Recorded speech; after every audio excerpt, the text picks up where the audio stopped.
Okay, that was terrifying. I hit the button to go to the chat screen. And OBS didn't do anything, then froze and did that sort of like white overlay that Windows programs get when they're crashing. I was like, let's wait this one out. Let's see how it goes. And then the thing happened, and here we are. OBS was like, it's been a week. What the fuck do you want me to do? I don't understand what you want here. Oh my God, that was so funny. That was so funny. Just immediately, like right before the end of the year. What if we got one more in? Blood Carnation, hello. Breaking things on the last day. Yep, it's the last day to break stuff, so we may as well get in it. I don't know why there's an Aldi's receipt in my drawer, but we'll leave it there. Sailor Kiki, hello, good morning. Sapphire, hello, good morning. I hope everybody is doing well.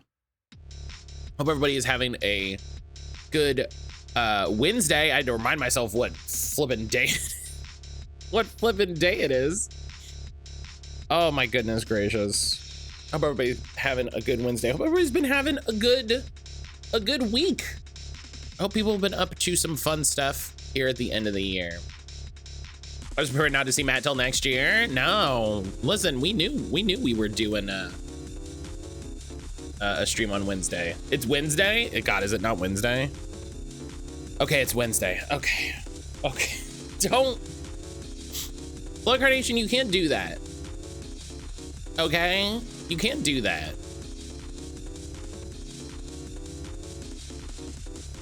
I don't know.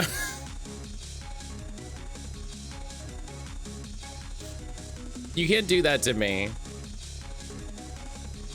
I don't believe it's Wednesday. Okay, that's fair. That's fine. That's fine. But I was like, I'm unsure. I'm uncertain now.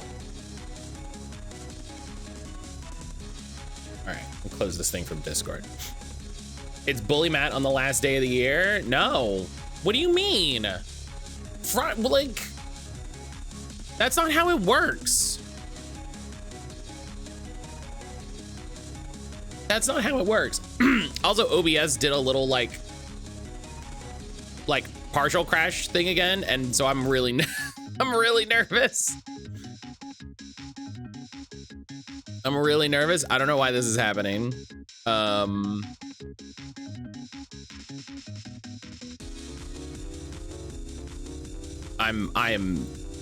stressed.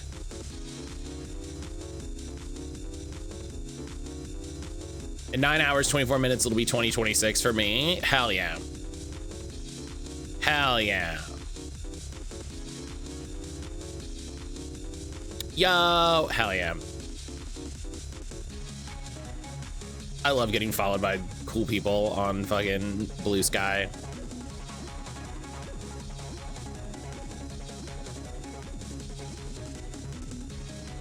What is the last thing you're gonna do in 2025, Blood Carnation?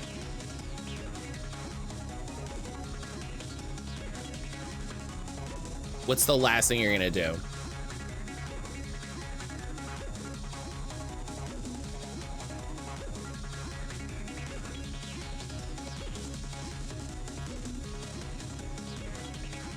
Cuddle the cats? Good. Good choice. Good choice. I respect that. I respect that. I appreciate that.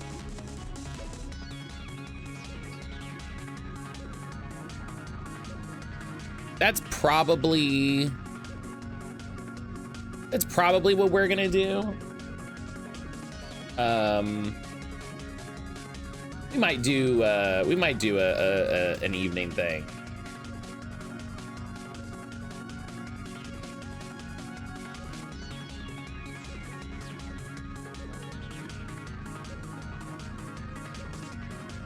Okay, OBS.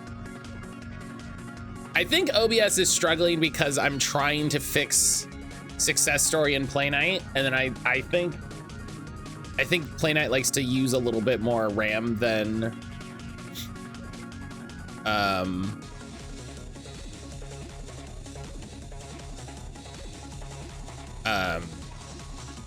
so we'll see. We'll see what happens.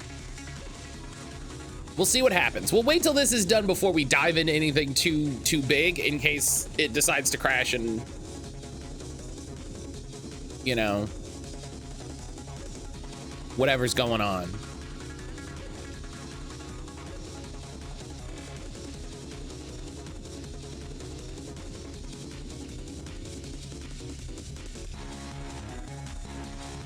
We'll see.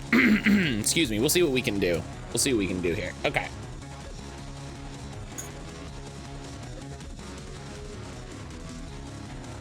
Okay. So hi everybody. Hi everybody. I hope everybody had a good Wednesday.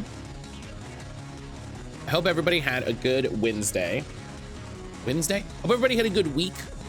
I hope everybody had a good weekend. I hope everybody's doing well. I hope everybody has been getting up to some fun stuff here at the end of the year. You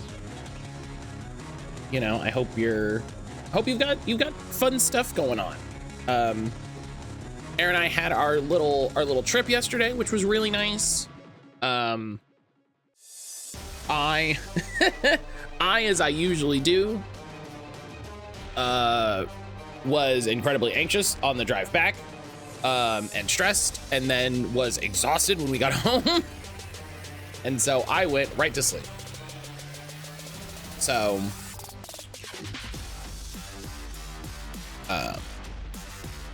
you know, that's how that goes. But I had a really good time with my friends. I guess with our friends. They're wonderful, wonderful people. It was great to just spend time with them and get to see all of them and go see the Trolls. So I talked about it, I think a little bit. We went to the Arboretum in Asheville to see, what's the guy's name? Thomas Dambo. He does these wooden troll installations around the world, which is really, really cool. And he just did a new one in the Arboretum for Asheville that is going away at the end of January. And maybe they'll pop up somewhere else. Oh, it's a traveling exhibition, so it's you know, it's moving around. So it's moving around a little bit. But so it was really great to go out, see them all, you know, go to the Arboretum, which was nice, and spend time with my friends. We're also partially planning a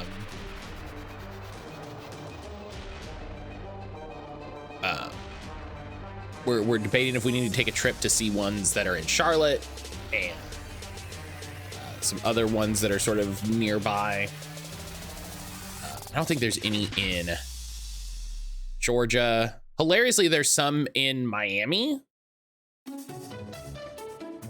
which is very funny.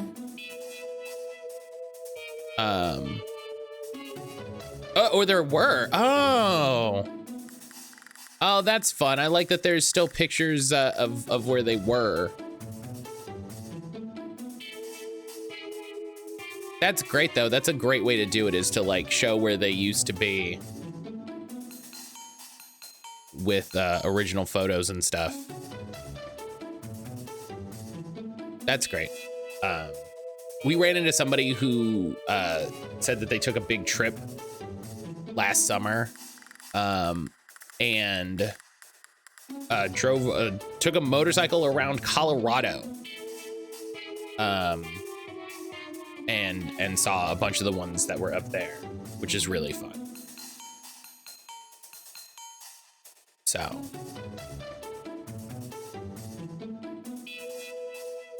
okay. Okay, so success story appears to be working, or you know, reset up. So we'll fuss with this for a minute.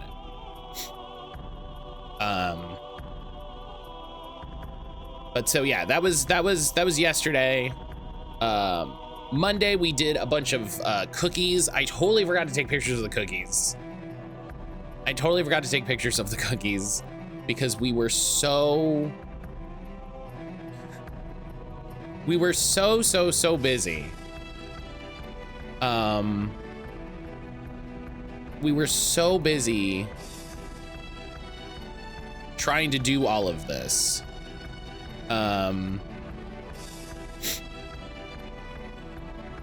We were so busy trying to do all of this and get everything together, because we were making cookies for us and cookies for our friends and some cookies for our neighbor also, because our neighbor was very sweet and gave us some baked goods around Thanksgiving. So we wanted to make sure that we returned the favor with some Christmas cookies. So I'll take a picture of one of the boxes and some of the stuff that we have. Just it was so much to try to get everything together, right? Because Erin was doing a bunch of baking, and then I was helping her. I was helping her with getting stuff clean and measuring and moving stuff, and then I had to make my cookies.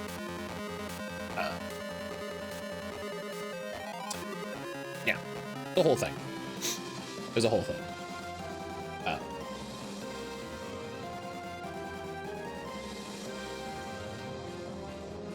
Okay.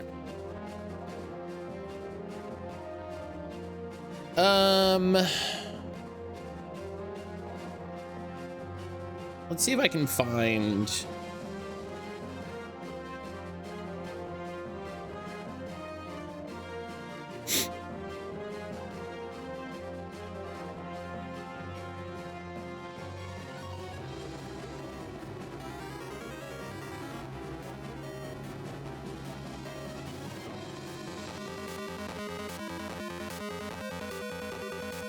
I want to try to make sure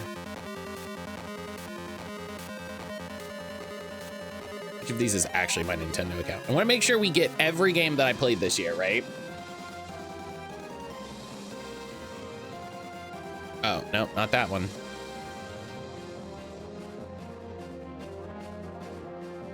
I want to make sure we get every game that I played this year. So I got to check like my Xbox year in review. I got to check my Nintendo year in review.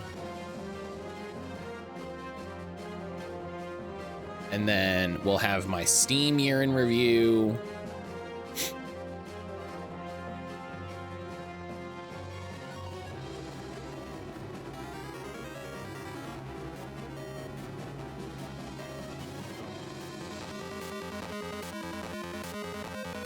I have my Steam year in review.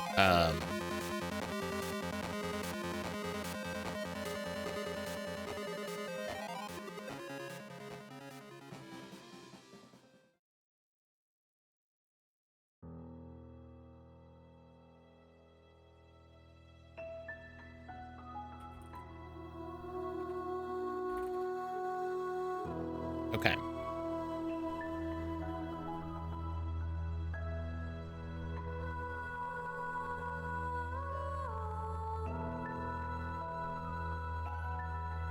Yeah, I think it'll be really fun to go back through everything that I've played this year, all the demos. Oh, I'll have to check Twitch. I'll have to go by Twitch as well to see any demos or anything that I played, and just really try to capture everything.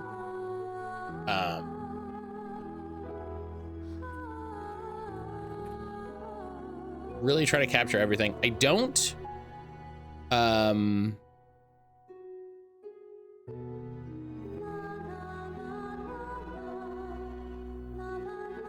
Oh, so Nintendo's year in review is coming in January. And then apparently Xbox just isn't doing it, which is very funny.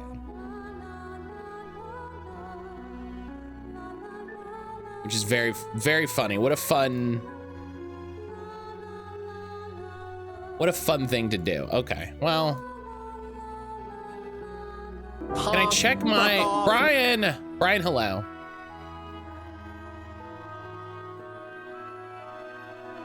Brian, hello. I mean, let's be honest, Steam is going to get 95%. That's gonna put Anthem at #1 and I'm gonna holler. That would be hilarious. I won't, but it would be hilarious. Can I just check on my Switch? Does the Switch have a time thing?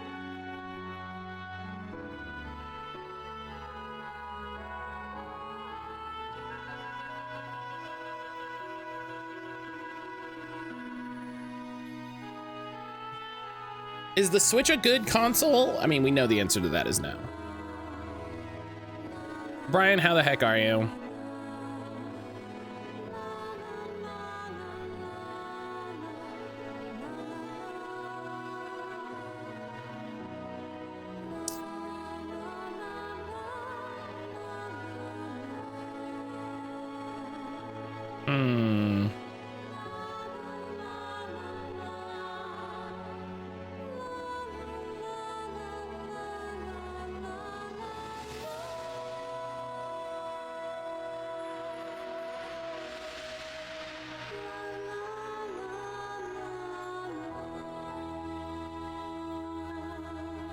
Okay, doesn't look like I have any way to see. Okay, well, you know. Oh, well.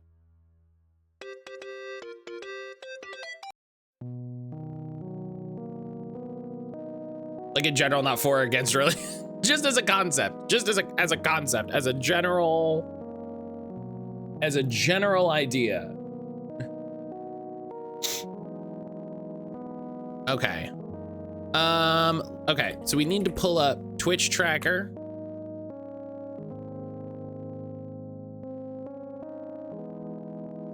And then we need to check my game activity. That's top game of the year is that one board game you put in Discord, followed by 1,000-Year Vampire, followed by the Digivice. Man, do you know what's really funny? I have not touched my Digivice very much since getting the Tamagotchi, let me tell you.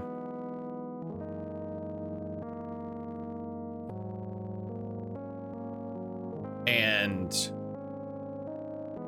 like, not that I'm mad about it, I just don't have the time. Honestly, the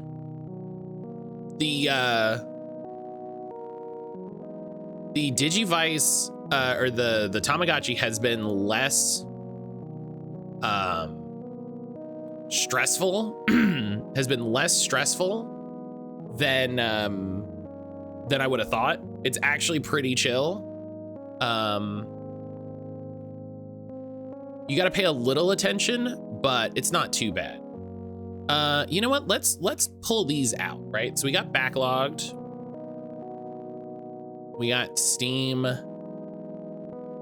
We got Twitch tracker, right? So let's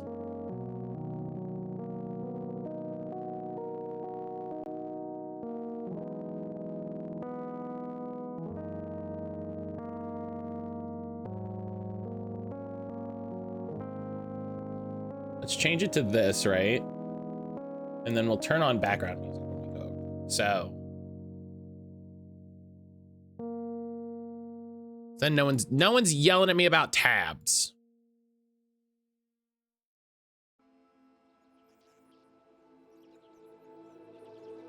Right? No one's yelling about my tabs.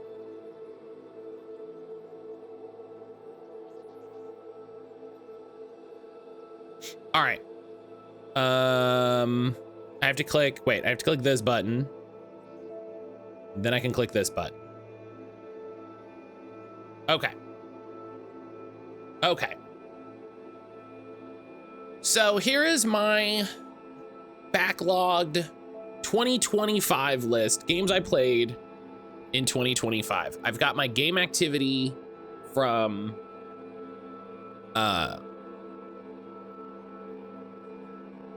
Play Night, right? I got my activity from Play Night. I got my Steam replay for all of those, so I can track all of that. And then Twitch tracker, so I can track every stream, right? So the three main sources of information about my gaming. And I wish I could like pull up my Switch stuff. I don't think it's possible. Excuse me. I don't think it's possible. And then apparently Xbox doesn't have Xbox in review. I mean, I played stuff on my Xbox at the start of the year, so I would be curious. Here, at Brian, do you know any way to pull Xbox? Just because, like I said, I want to provide a complete picture, right? I want to pull as best an image as I can. So if if later we find out there is a way to get Xbox and Switch, then we'll do that, right? We'll do that. But this is the list. I started with Despelote because I wanted to see how adding a game to the list went. And Despelote is great. So this is a great way to start this, right? I also learned that I can add a note to link to YouTube videos, which is great. That's a thing I always love having. So we'll start with the streams, and then we'll do Steam, and then we'll do Play Night, right?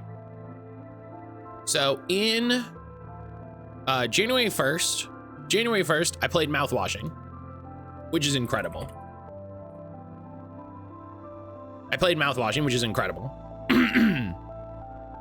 Fantastic game. I'm not going to be like officially ranking these. I am going to rank them against each other. I'm already unsure if I think Despelote is a better game than Mouthwashing.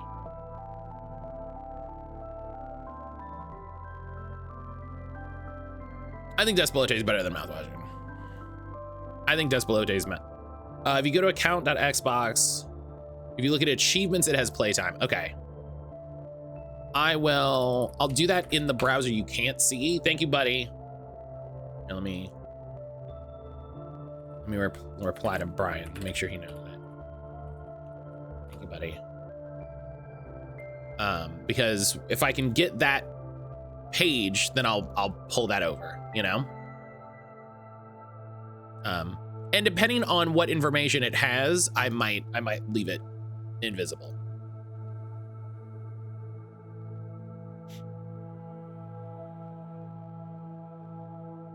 If you go to, okay, so now that I'm logged in, let's go here. Okay. Xbox profile.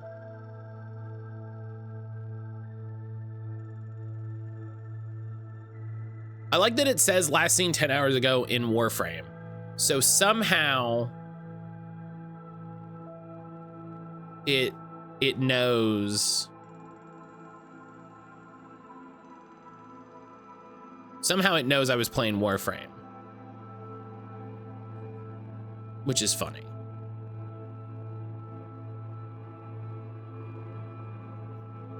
This takes me to the cloud gaming website, and I feel like this isn't what I want.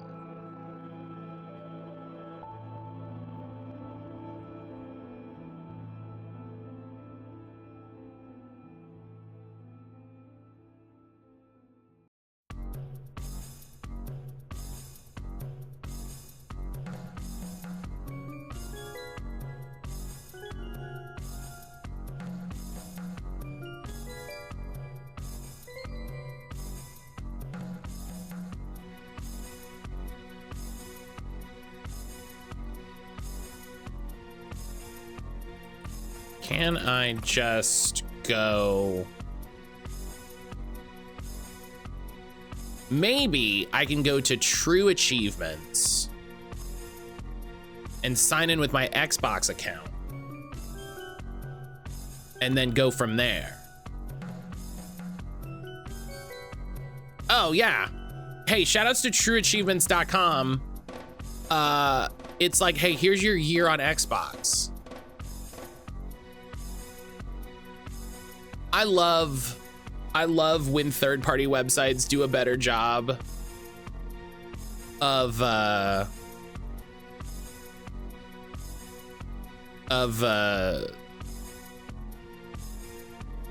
like making stuff than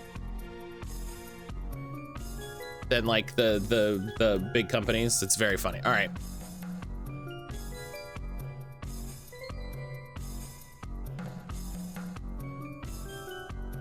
Okay. I played 8 games on Xbox. That's very funny. Is it just this little infographic?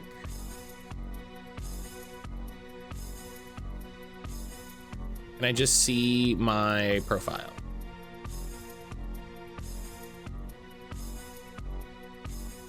Yeah, here you go.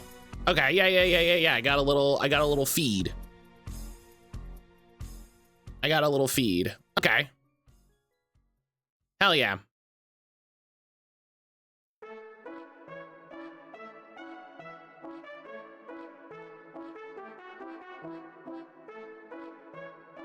Yeah, and then I can look at recent games and I can look at achievements. So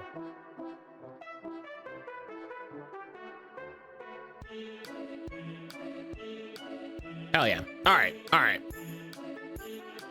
So we'll go through the Xbox stuff at the end just to make sure, again, full picture, right? My goal here is to capture everything. 2025 is also the year that I played Okage. 2025 is the year that I played Okage Shadow King, and that's a fantastic game. I don't think it's better than Des Below Terror Mouthwashing, but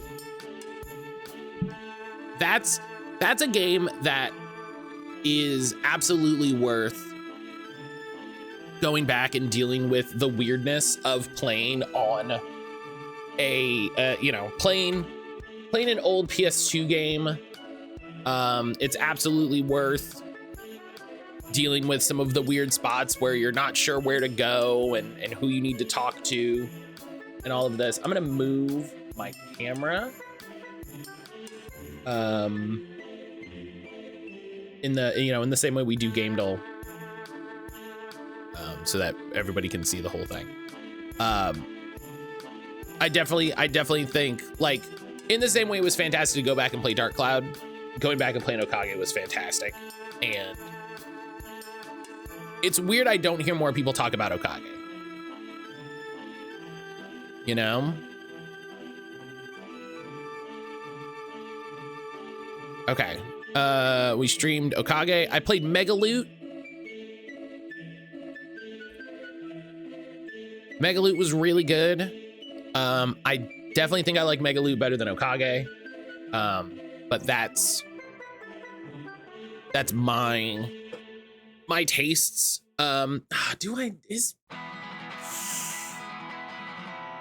This is that fun thing where I'm like, do I like Megaloot better than Okage? And I think actually no. I think I enjoy playing Megaloot more, like day to day, like, minute to minute. But I think that's because the gameplay and stuff is simpler in Okage. And I think that just means I'm able to keep with it better.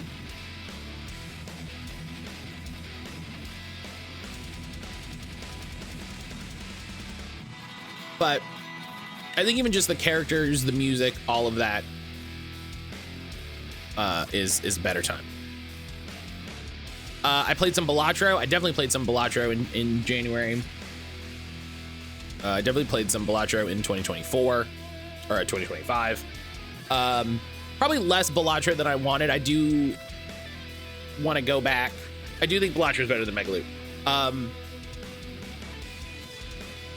And we can come back. I do want to play more Balatro. I do want to play more Balatro overall. We played Bite Night. This is why I wanted to go through everything. Oh my God, are they doing a sequel to Bite Night? Nuja! Oh my God, they're doing a sequel to Bite Night. Let's fucking go. Nuja, hello. Happy New Year. Happy New Year. Nuja, how the heck are you? Nuja, how the heck are you? It's good to see you, my friend. Oh, we played Zelda's, right. We played Link's Awakening. We played Link's Awakening DX specifically. I definitely think that's better than Bite Night. I definitely think that's better than Mega Loot.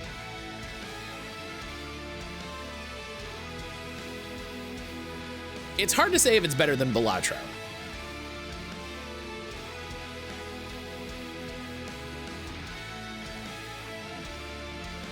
It's hard to say if it's better than Balatro. I wish, I missed there was a website. There was a website that I used to play all the time where you would rank video games and it would do this or this, right? And so the idea is that you would build your definitive list because it would ask you to compare movies against each other, right? So in this, it's like, is Balatro, you know, Balatro more than this? Balatro more than, you know, this more than Okage, this more than Balatro, this sort of thing. And it was fun to have to sort of sit and think about it and go like, do I like this game more than this game? Do I like this game more?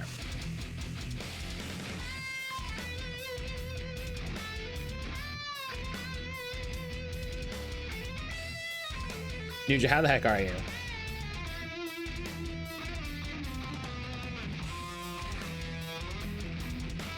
Okage was so goofy. Okage was great. I definitely think Okage is gonna rank higher than I think at the end of it. I wonder, I'm at work today, boo. I wonder,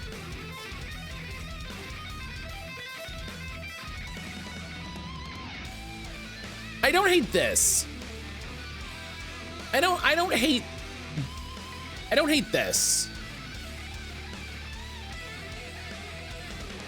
Like, I do think Link's Awakening is better than Okage. Like,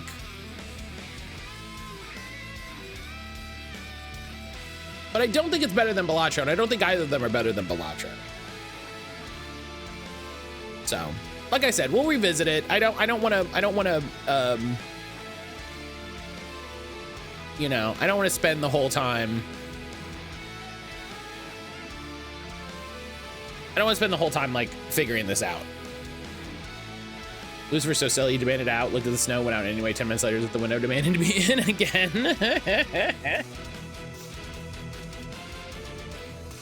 We played Eternal Strands this year. I want to play more Eternal Strands. I actually really want to buy Eternal Strands and check that out. I've heard so much good stuff about it. It's difficult to put it above Okage. I didn't play the full game. So it is difficult to put it over Okage.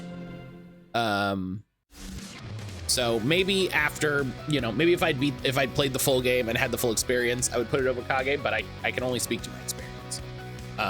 And not to say that it's bad, right? Not to say that it's bad.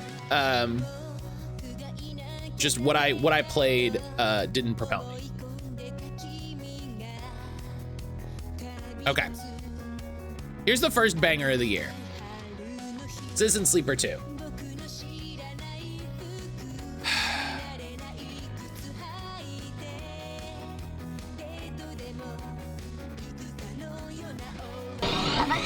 All I heard is Matt hates Eternal Strands. Green Bean. Green Bean, hello. Green Bean, thank you so much for resubbing for 17 months. Oh my God, the countdown ends today. 500. 500 stream streak. Good Lord. I can't believe I made you wait an entire week for that one. Nuja, thank you so much. That's absolutely incredible. That's absolutely incredible. Holy shit.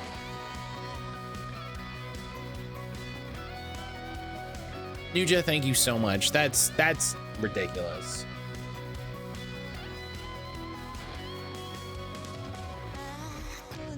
Absolutely ridiculous. Hang on.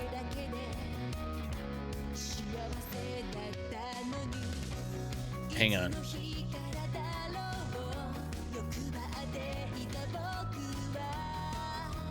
King of the Castle, the future top game of 2026.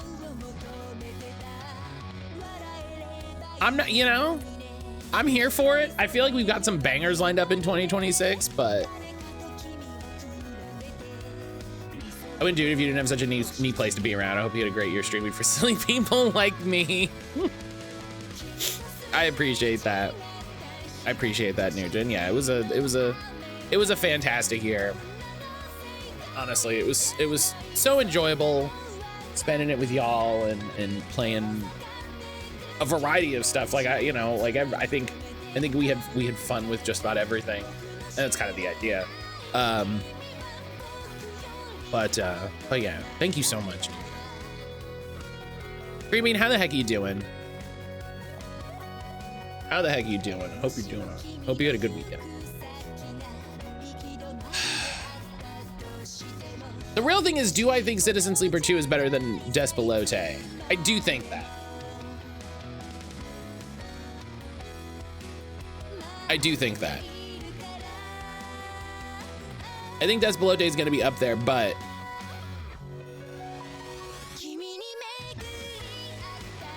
okay. Spirit Swap. Spirit Swap lo-fi beats to match 3-2 is amazing.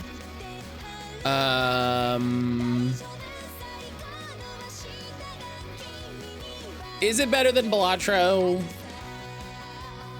I don't know.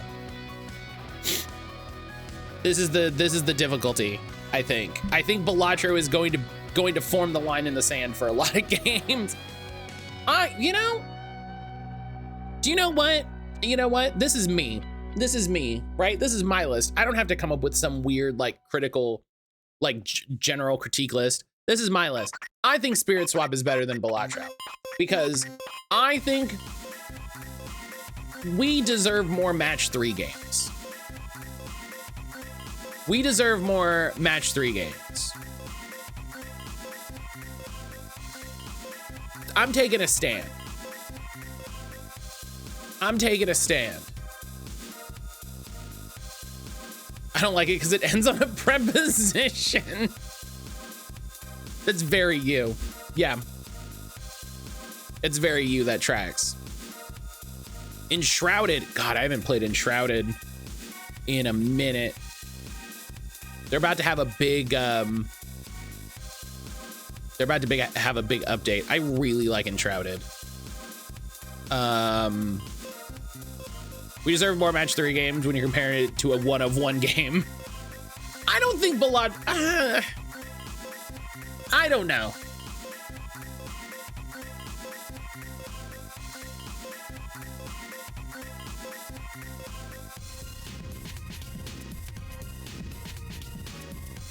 I don't know. Do I like Enshrouded more than Balatro? No. That's an easy comparison. I don't like Enshrouded more than Balatro. I do think Enshrouded is fantastic in that it actually makes me enjoy playing a multiplayer survival-based, like survival map-based game. I generally really dislike those. I generally struggle with them, and I don't have a good time. Enshrouded manages to wrap that in mechanics that are interesting, that are engaging. The NPC stuff is really fun. The decorating stuff is really fun. Gear and skills and stuff all really hit with me. And I really need to play more Enshrouded. I need to play more Enshrouded for y'all, like to, you know, on stream, because they were wonderful and sent me a key. And I need to play more Enshrouded with Aaron, because after they sent me a key, we bought a copy so that Aaron and I could play together. So went to AIC with my friend who came in from the burbs and hung out. Overall, a pretty great weekend. Hell yeah. Hell yeah. I don't know what AIC is, but it sounds cool. It sounds cool. But yeah, more Enshrouded this year. Oh, okay. Hang on. It broke everything. Everything decided to break for some reason. Thank you. Okay. Art Institute of Chicago, our big art museum. Oh, hell yeah. Hell yeah. Okay. So Final Fantasy 13.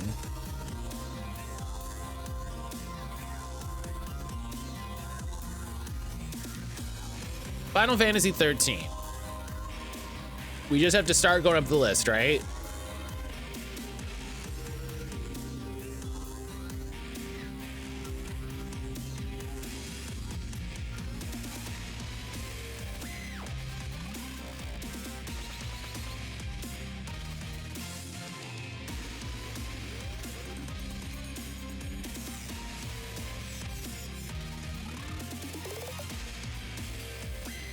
ASC's a wonderful place. Love the Monet pieces.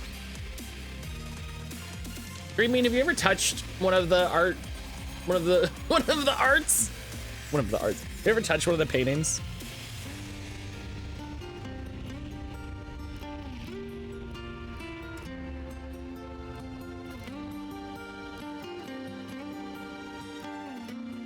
I think that's good. The alarm yells at you if you get too close. Oh, wow. That's rough. That's rough.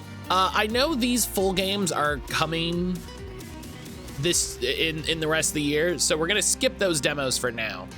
We also drifted into February. So let's go back down here.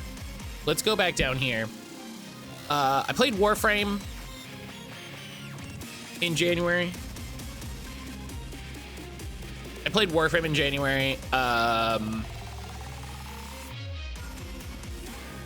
I've touched a painting, however I own a couple. I was talking to a friend of mine this weekend about how you gotta touch the painting. How you gotta, you know, you go to a museum, like you gotta touch a painting. That's part of it. Even if they throw you out, like maybe you just gotta do it.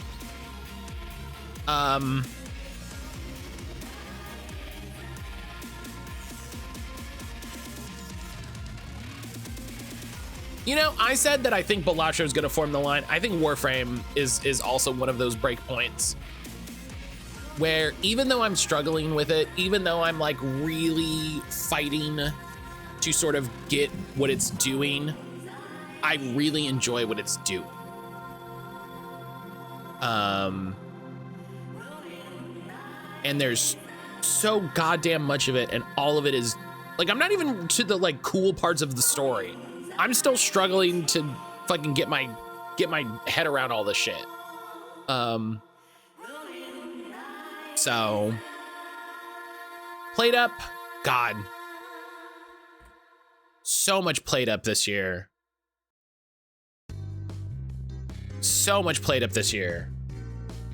As someone who knows how much damage the oils on your hands do with preservation work from when I work with books in the Middle Ages, gonna disagree with you on that one. I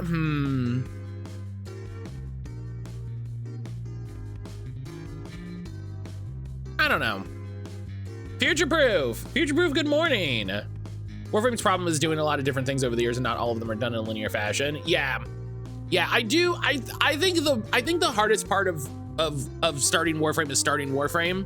We've talked about this a little bit, because it feels like you gave me a box with 87 toys in it, and some of those toys are really cool and really detailed, and then there's like accessories to those toys, and some of those toys are cool, and I like them, and then you didn't do anything else with them, and then some of those toys are toys that just came out once and then it went away.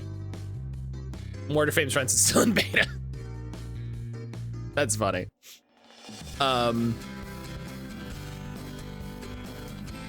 Future proof, I hope you're doing well, friend. Oh.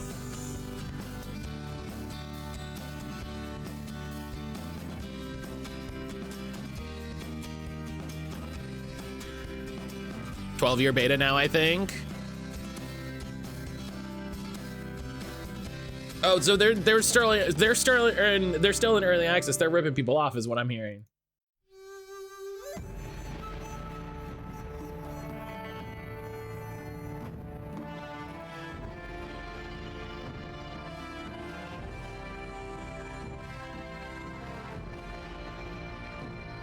That's what I'm hearing. Did Played Spirit Swap bring you more joy? That's really what I'm thinking about. Like, I'm thinking about this less as like a critical list. Like, what's a better game? You know, what's a better ideal of a video? And just like what is the game that I will come back to more and more? What is the game I will think of more and more? And like, I adore Spirit Swap. You know, I love Alex. I love all the people that worked on it. But I played so much Played Up. Aaron and I are like so deep in Played Up that like, I think it has to go here. It's not better than Warframe. It's not better than Warframe. I would actually love if Played Up was slightly more complicated. I would like it if Played Up was slightly more complicated. If anything, my frustration with Played Up is that there are ways in which the game is not complex where they could add complexity that would add like friction and interest for me. But yeah. Right, we're doing Steam right now. We're doing Steam. Inquisition Martyr. If I just type Martyr, how many games come up? It probably helps if I spell it right. Martyr.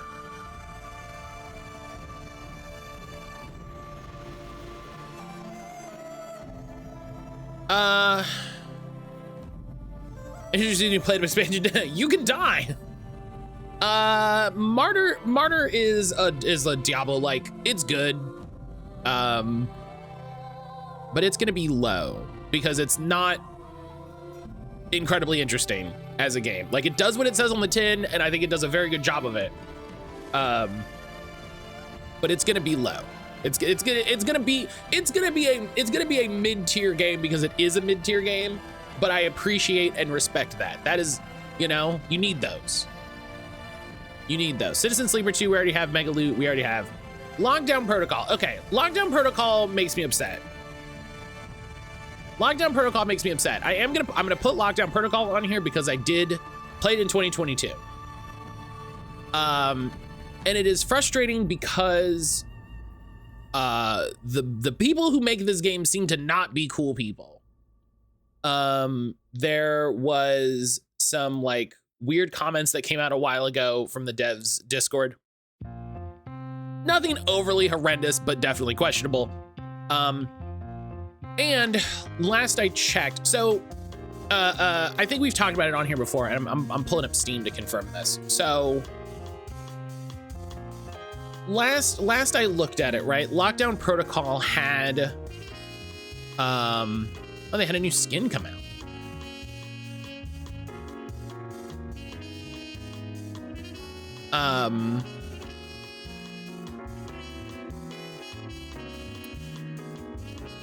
Lockdown Protocol has a DLC. They redid the DLCs, I will say. So the issue used to be that they charged only for the femme skin, only for the female presenting skin. You know, the default is a masculine body, and then you had to pay to be a sort of a femme body. And that stands. That stands. That is still true. That is still a true statement. They have added more body types to the what they call characters DLC.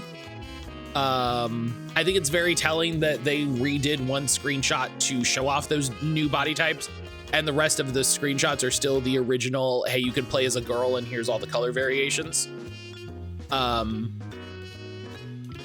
And I think what's really painful about this is Lockdown Protocol is one of the few social deduction games like this that I really enjoy, that I think are really good, and that I think really nailed the like play in a way that made it fun for me.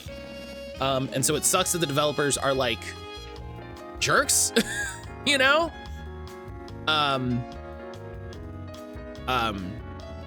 So yeah, I feel bad that the developers are jerks. So this is going to be like the bottom game on the list. It's there for documentation purposes. Am I including retro on the list? I'm including everything that I played this year.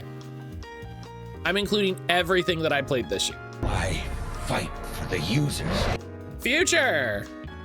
Good morning, should I week? No. Am I? Yes. That's usually the disappointment.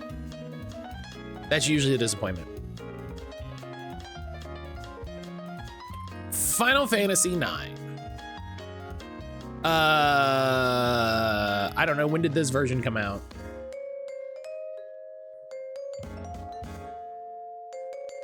I've returned and I'm already upset about how low Balatro is. Well, lesbians. Prepare to be more upset. This version came out in 2016. Okay. Future proof, redeem, self-care time. Thank you, buddy. Let's do a stretch real quick. Let's do a stretch real quick while we talk about Final Fantasy 9. Is there a way to see the current ranking for those of us that are coming in late? I do think there's a link. Oh,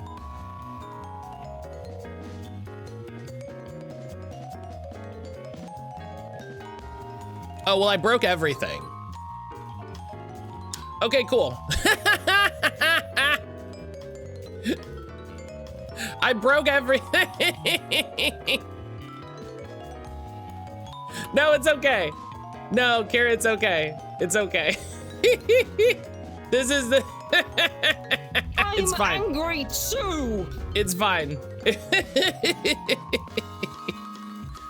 It's fine. You know what? Do you know what? Honestly, that teaches me I gotta save every so often. Honestly, do you know what that is? I gotta save. I need to save. I need to click save on that list sometimes because shit will just break. So thank you for Kira, honestly, thank you for making this happen now where I don't have a ton of games. And you know, because if this happened in an hour, I would just quit. I would just quit. We would just do something else. We would simply do something else. Treat it like an Adobe product and save often. Yeah. If I save, do I have to? No. Okay. It doesn't break. Okay.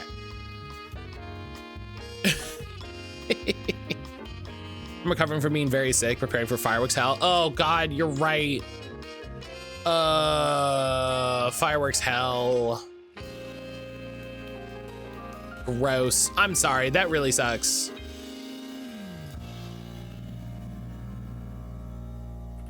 That really, Kira, I'm glad. I hope you're feeling better. I hope you're feeling better. Yeah, I hope the boys do okay this evening. I think we put this here, and that seems correct. The dogs say fireworks, they're outlawed in city limits, but guess what? Yeah. They're outlawed in city limits, and when has that ever stopped anybody?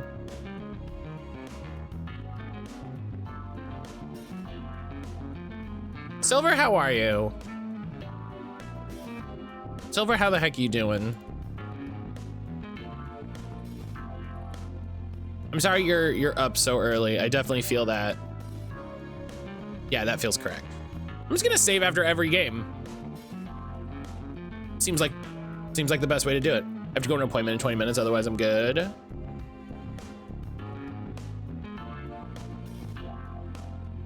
That feels right. Enshrouded. I think Enshrouded was...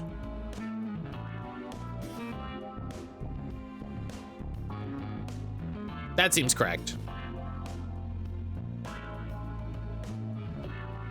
Enshrouded will be a great game eventually. Yeah. I really like Enshrouded. It is a fantastic game, and it is I said this when I put it on the list originally. It has gotten me to play a map-based survival type game. But I would like Enshrouded will pop up on the 2026 list. You know what I mean? Enshrouded will pop up on the 2026 list. I've seen people playing Warframe a lot. It's so funny how it feels like people go back to Warframe in the winter. It feels like people go back to Warframe in the winter, like, it's cold, time to bundle up and be a space ninja. We could just rewind. We could, it's not that big.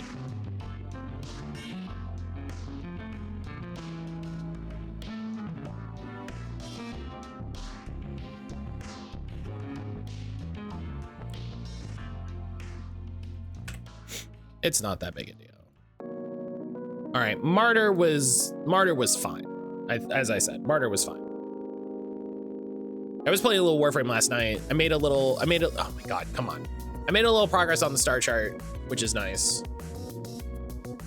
Okay, Lockdown Protocol. Okay, Final Fantasy 9. Here's the thing. You guys are talking about how low Final Fantasy 9 was on that list? Yeah, that's exactly what I was about to do. So Final Fantasy 9 is better than Final Fantasy 13. I'm confident saying that. We will have more Final Fantasy games on this list, and we'll tackle that when we get to it. Final Fantasy 9 is a better game than Final Fantasy 13. Yeah, in opposite land. Citizen Sleeper 2 holds the #1 spot so far. Well, wait, Citizen Sleeper 2 was the first banger of the year, right? We're going chronologically from what I played, right? Citizen Sleeper 2 was the first, like, with a bullet banger of the year. Warframe's a lovely game. No one can stop me from bragging about having all the Steam achievements, including 1,000 meters on the K drive. I have more achievements in Warframe than I thought I did. I don't know how, but I do, which is very funny to me. Darktide. All right. So Darktide is good. Darktide is good. I don't think Darktide, I like Pieces of 13 more than 9. Otherwise, the whole package 9 is better than 13. I was gonna say, I was like, what part of 13 do I like more than 9? And I think character, like, it's higher fidelity, which, you know, isn't wholly, but it is a more enjoyable experience between the two. The voice acting is great. But like, I love the like ability system. I love the crafting.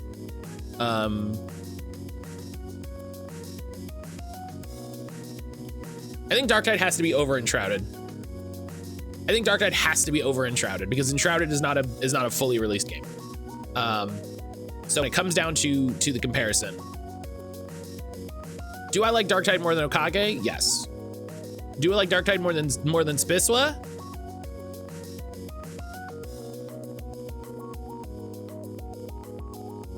That's hard to say. That's hard to say. The music for 13 is great. I love how far away they went from the standard menu. I agree with that. For the King is so good. For the King 2 is so good.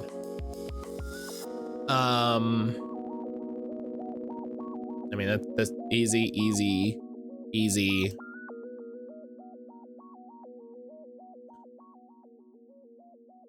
I feel like the combat system for 13 slightly more than 9, but only slightly.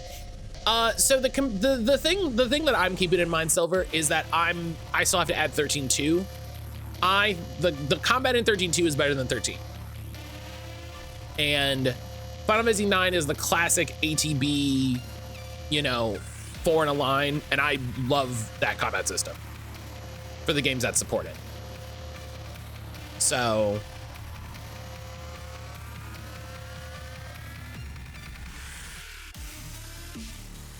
I gotta be honest, I think For the King 2 goes here. I think For the King 2 goes here. The problem is you don't fully play the combat system of 13 until 30 hours in. The first 30 hours is still unlocking features. And you know what's funny? I don't even hate that you unlock features that slowly, because I think it does a really good job of keeping you from being overwhelmed. I also think that you could have just made a simpler game. You could have just made a more streamlined, straightforward game in some ways. Yeah, I think For the King 2 goes there. It's a really good game, and they're putting out DLC that is included, like, that is making it better. I agree, unlocking me slowly makes people more overwhelmed. Yeah. Madness and Moranas, I don't think you could make a similar game. The fact that 13 is so high on this list is wild. Not even 13.2. Oh, we're not there yet. We're moving through. We're moving through.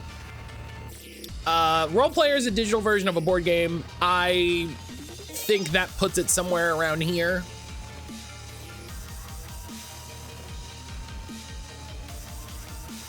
That feels right. That feels right. Yeah, there's a reason this is a ranked list, but without numbers. And it's ranked just solely to give me the organization. Loop Hero's very good. I think what we're learning is I like games with numbers, I think is what we're learning. I think Loop Hero goes there for me.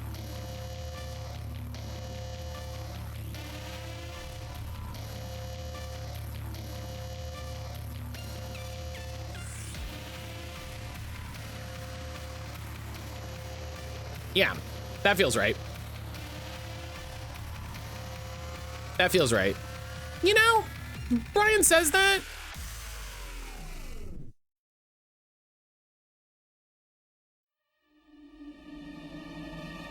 I think Warframe is better than Final Fantasy 13. I think Warframe is better than Final Fantasy 13. Breaking news, Neurospicy Twitch streamer enjoys games with numbers.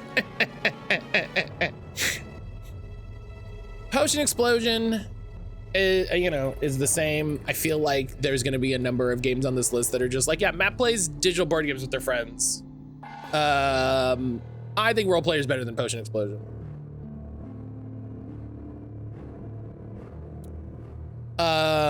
Splendor, the same thing. Splendor's better than Role Player though, so that's easy. I can't wait to see a game without Kiryu to thumb clear everything. It's gonna be up there, let me tell you. By night we got Deck of Haunts, Palia, and Pit My Dice. Did I play Pit My Dice?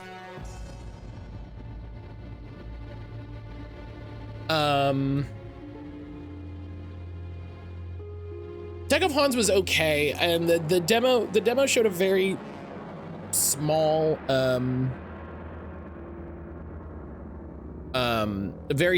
sampling, so it's hard to say. It's hard to say. I'm gonna leave it on here mostly as information, you know. I'm gonna leave it on there for information. For too many seconds, I was wondering which Yakuza side story you were referencing. That's why it's good, baby. I think Palia goes here. I think, you know what? Actually, I think Palia goes under Enshrouded, because Enshrouded I'm actively excited to get back to, and Palia I feel like I'm fighting myself to play more. And that's not due to Palia's quality, because there's a lot of people, a lot of my friends, you know, and you know, Aaron and Fawn and Enna and Emily and Nix, so many people love playing this game, and there's something that hasn't clicked for me yet. Whereas Enshrouded, I played it and I was in it, like they hooked me immediately. And so I think for that reason it goes there. For that reason it goes there. I don't even remember what Pit My Dice was.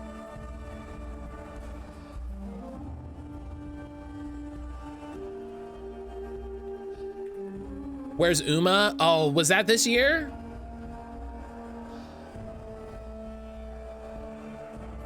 Oh, right. Pit My Dice was the Yahtzee roguelike that I didn't really grok.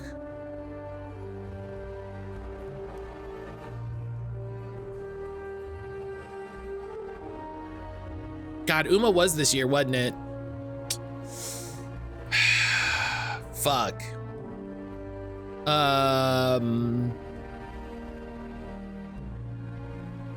Fuck.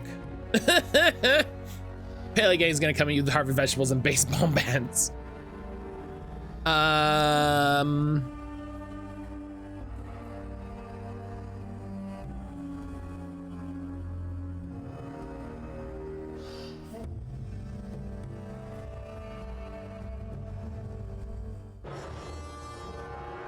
I think there's good. I wish Uma Musume had sort of clicked for me more. I really like the gameplay. I like the systems. I like where does Resolve rank on that list? You definitely played that. I thought it would beat out Palia. Well, so I think for me, the fact that Uma Musume is a mobile game, but it wants you to pay attention the entire time and not like poke at it throughout the day, is the main thing that sort of keeps me from engaging with it more. And like I like all the gameplay. I like all the stuff. It's cool. God, do I respect that it's not horny. There's a big part of my affection for this game that is solely based on the fact that it is not overly horny. It is not even moderately horny. It has like the lightest sliver of horniness for some characters, and for a gacha idol game, like, you know, says something. So we're gonna check my Xbox stuff for what I played in January. It's actually part of why I stopped playing Grand Blue. The writing was too good and I felt bad skipping things to finish events timely. Yeah. God, Grand Blue is coming. Grand Blue is coming to Steam, and I think they're just restarting the game, and I'm really curious. You played a bit of P5X. That'll be on my Steam thing. So we'll get to that. I don't think Uma Musume will be. Indiana Jones and the Great Circle.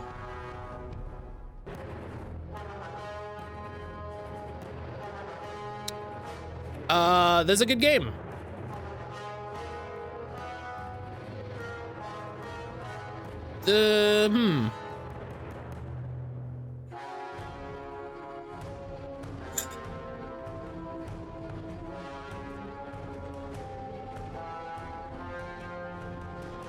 I believe Grand Blue is supposed to be story complete sometime in the next year. It makes sense to move it to Steam as part of that. So here's the thing, Green Bean. You have to be a new player. You have to be a new player. You have to make a new account.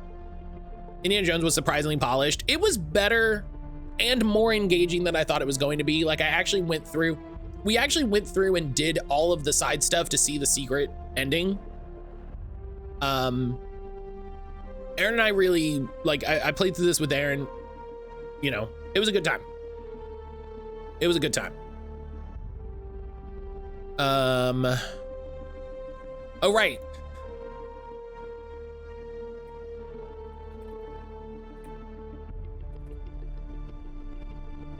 The child? Oh, yeah. I played Child of Eden this year because I got the 360 copy of the game and booted it up and played it for like 2 hours. That's good. It's a good game.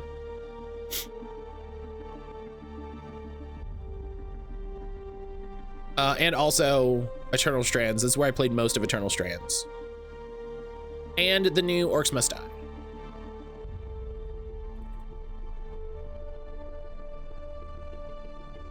I thought it was gonna be more of an Assassin's Creed with a skin clone type of game, but it was his own thing. Yeah, I'm actually surprised how the ways that it didn't feel like Uncharted. Machine Games does quality stuff. A, fuck Microsoft, but B, Hype Machine Games' next title also includes killing Nazis. Yeah, it's a bummer that there's no way to buy that game that doesn't support fuck off Microsoft, you know what I mean?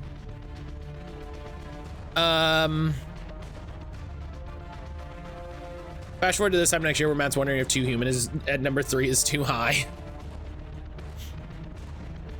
Time for appointment. I'll be perhaps I'll be back by stream end. Silver, I hope you have a good day. I hope you have a good day. Thank you for stopping in and saying hello. I mean, Brian and I have talked about playing Too Human, so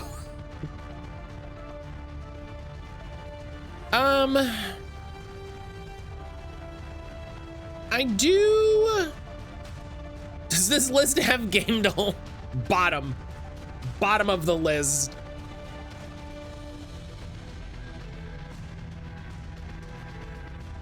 Bottom of the list. Okay, and then there's nothing until February. So, all right, let's move into February. It ends with you erasing the entire game's timeline and the events of the game. The final boss explicitly says come back after 1 minute before midnight on New Year's before stopping. Number of nagging plot threads to the player base is like, is this the ending? Is this going to be like a VN with a good and a bad end? The events have been announced for next year. We don't know what's going to happen. That's very fun. Fun trivia for you by market cap. What's the 3 richest game companies by 2025?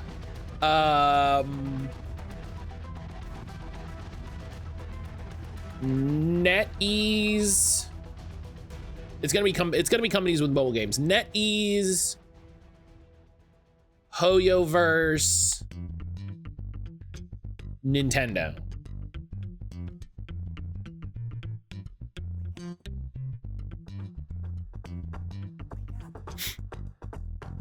Okay, we're into February. Probably the most cumulative time in game than any other game stream this year. That's probably true. Nintendo's first, then Roblox, then Activision Blizzard. I have a hard time believing there's not a Chinese mobile company that has more money than Activision Blizzard.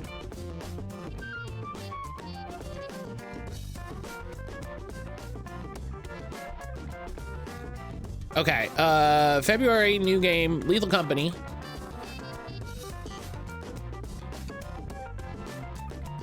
I believe Roblox. I just don't think about Roblox. As far as I know, mobile company is a different market sector. Oh, well then that's then that's incorrect data. Then that's incorrect data. They're a company that makes games. They have investments in game companies. They have games on Steam.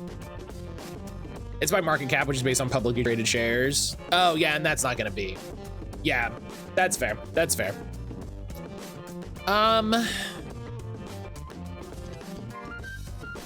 This might be a hot take. I don't like Lethal Company all that much. I don't hate it by any means. But it's not my favorite one of those. You know? I like playing it with friends. I like the act of playing it with friends is enjoyable. This isn't like, I'm not the most fond of this one. I appreciate the game. I think this is a great example for me of a game that I'm like, hell yeah, that game's cool. I love what they're doing. I love what the dev is doing. I love the game that they're making, and I enjoy playing it with my friends. I don't like the game that much, you know? Fast food sim, I'm not even gonna rate. We didn't really even play it that long, and they use AI, so.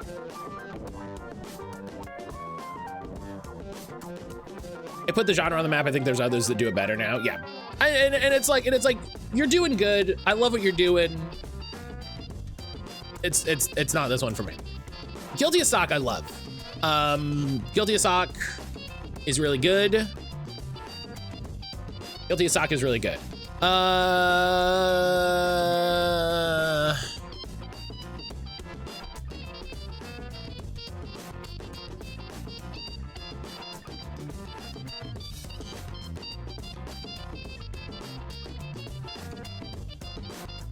Yeah.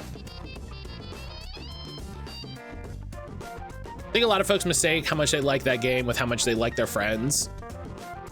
Well, and I agree with that, and I think that's still a valid like way to think about that game. But I agree. I think people think that they love that game when what they love is silly time with their friends.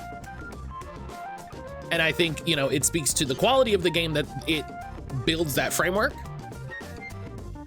I don't like that it's a rent game, is I think the thing that I like, that irks me. Do you know what I mean? I don't like that it's an ever increasingly difficult make your rent game when it doesn't have any of the other systems for making rent.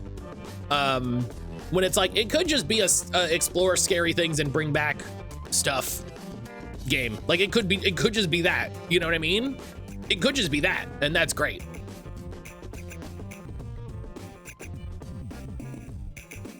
All right, February,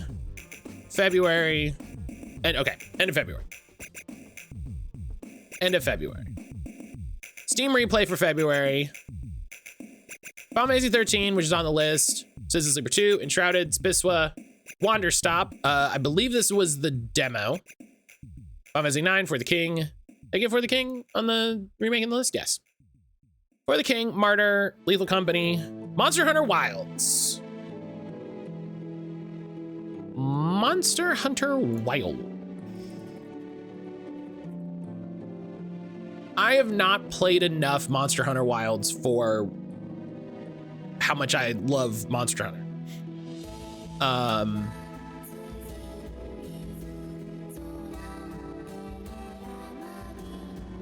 Do you know what I mean? Like, Monster Hunter Wilds for me is absolutely a multiplayer game. It is a game I play with my friends. You know, I will play it single player sometimes, but for me, it's absolutely a multiplayer game. It's a game that I want to play with my friends. It's a game that I play more, like I enjoy more as a multiplayer game.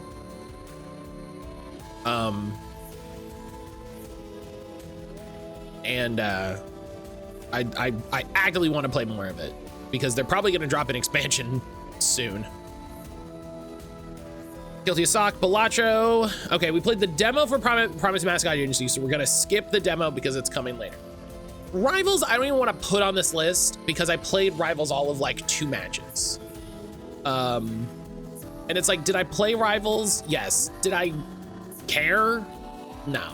It's just gonna be on the list. Here, we'll put it on the list in the way we've put other things to be like, this is a game I played this year. It's on the list. I will put it above Lockdown Protocol simply because the developers are an asshole. Like, the people who make Rivals seem to really care about like the characters, their connections, their stories, the history they have together, and they build that into the game. And I love that for them. I'm not gonna play Rivals. In a shocking twist, what was your favorite demo you played this year? I don't know. I'll have to see. Tower of Mask was really good.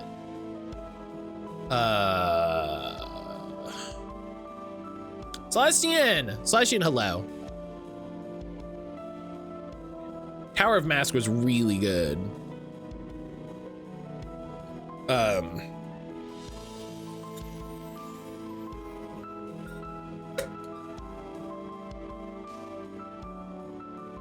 Matt, did you stream on Monday? No, I did not stream on Monday.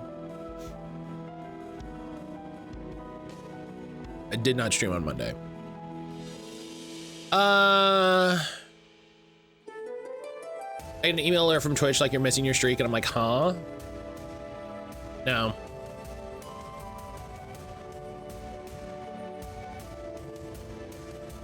I'm getting too many notifications from Twitch.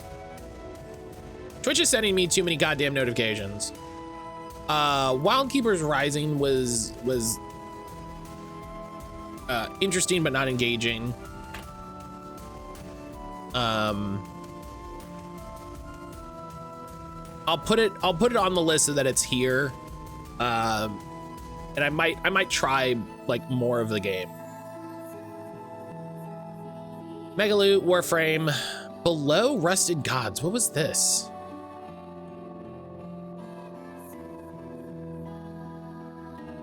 Oh, that was this game. That was this game.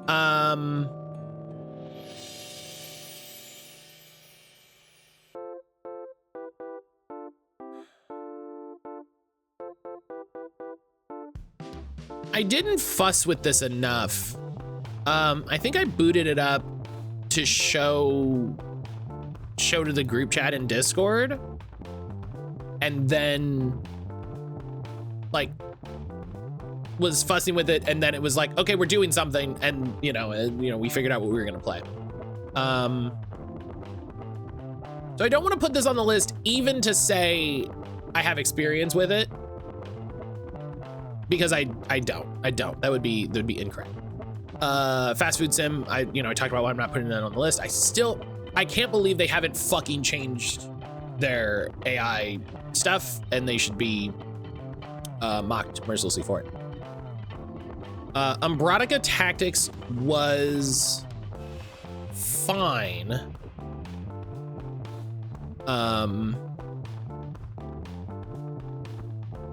I want it to be good because I like the idea of a like strategy RPG dark fantasy roguelike thing. But it's very early. It felt very early. So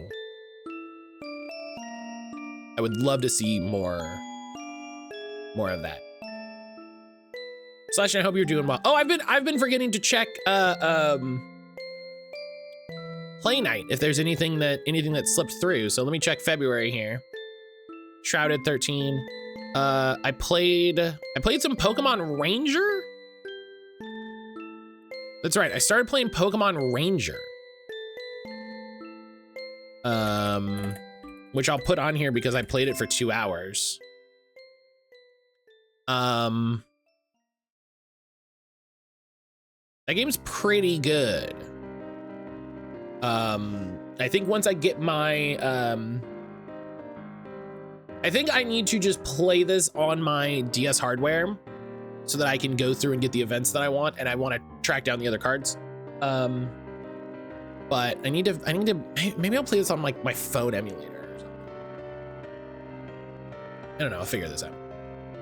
Let me get into the Magic Discord a little more, hanging out in the lore channel. Hell yeah. Hell yeah. Are you excited for your pre-release? When is that happening?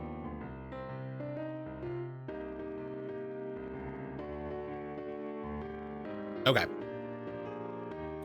So let's move on to March. March has Wanderstop. It's mid-January. Okay, cool. Cool.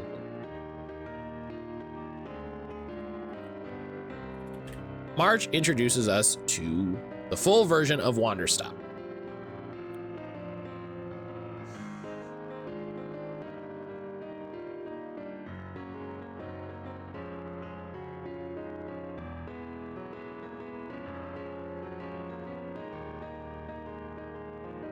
This weekend, I'm hanging out with the in-laws and nibblings for more Magic. Hell yeah.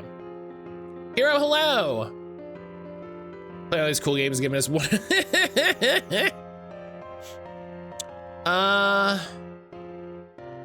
Turns out sister-in-law wants to play, so she's been making decks. Hell yeah. You know, listen, I'm very much a WotC and Hasbro hater.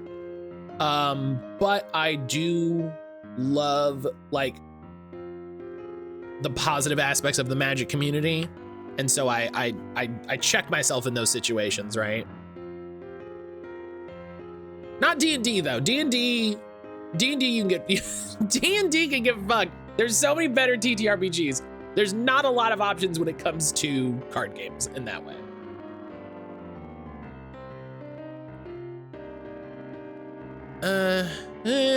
Here's the thing.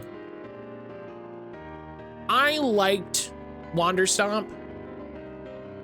I didn't like it as much as other people did.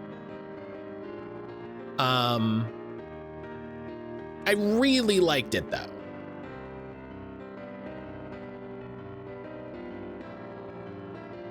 Matt casually showing off the huge stack of cards. What? Wait. Which stack of cards, Nuja? Do you mean this stack of cards? Do you want this stack of cards? Or, oh God. Oh God, they just flew all over the desk. Jesus Christ.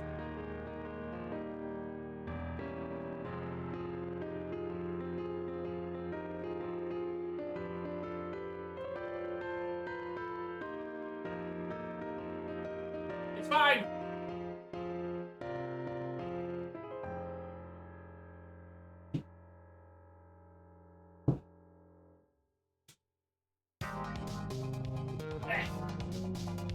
Dude, do you mean this stack of cards? This one.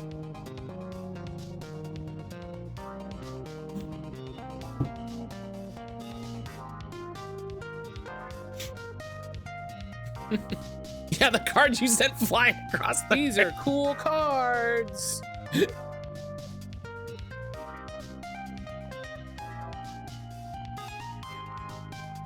Future, do you want a ton of Magic cards for free? Hell yeah. Love free cards. Love free cards. Yeah, Wanderstomp, I really enjoyed Wanderstomp. I think it was a little long. I think it didn't really land the ideas that it wanted to.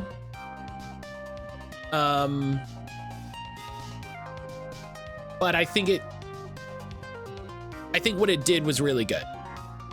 So, I played Repo with Stumped.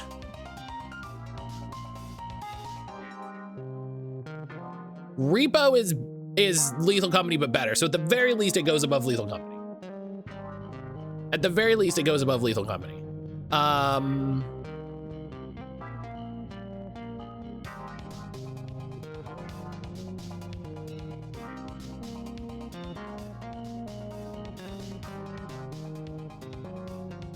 I think that's it. I think that's where it stops for me. I think that's where it stops for me. I don't think Repo is better than Enshrouded.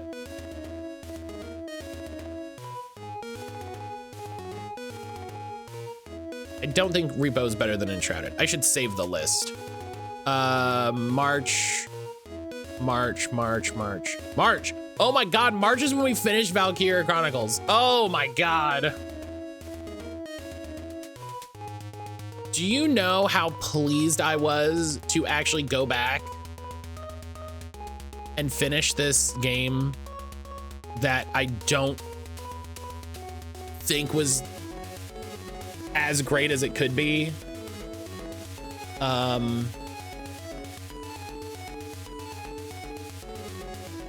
I haven't finished Ranger, so I don't feel like it's fair to say that Ranger's better.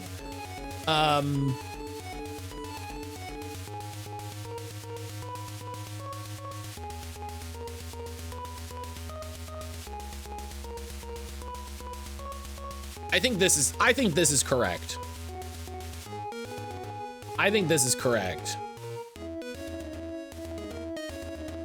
I think that's correct.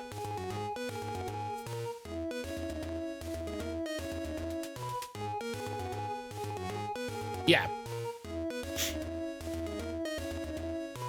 Yeah.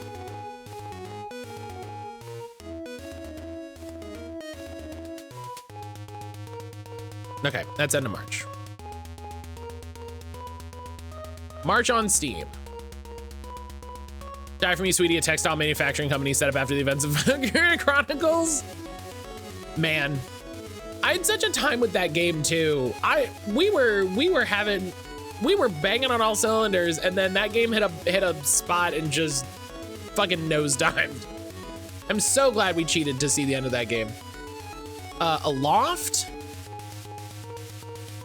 Aloft, another game that I want to play more with Aaron. I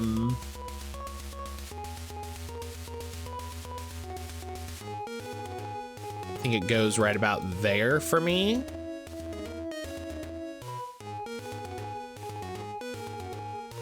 I watched a YouTube playthrough many years ago.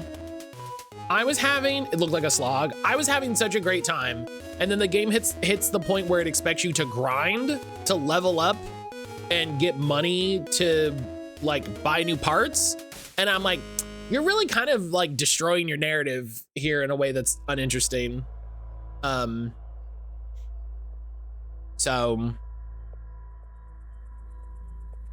Ever Crisis, we did play Ever Crisis a little bit.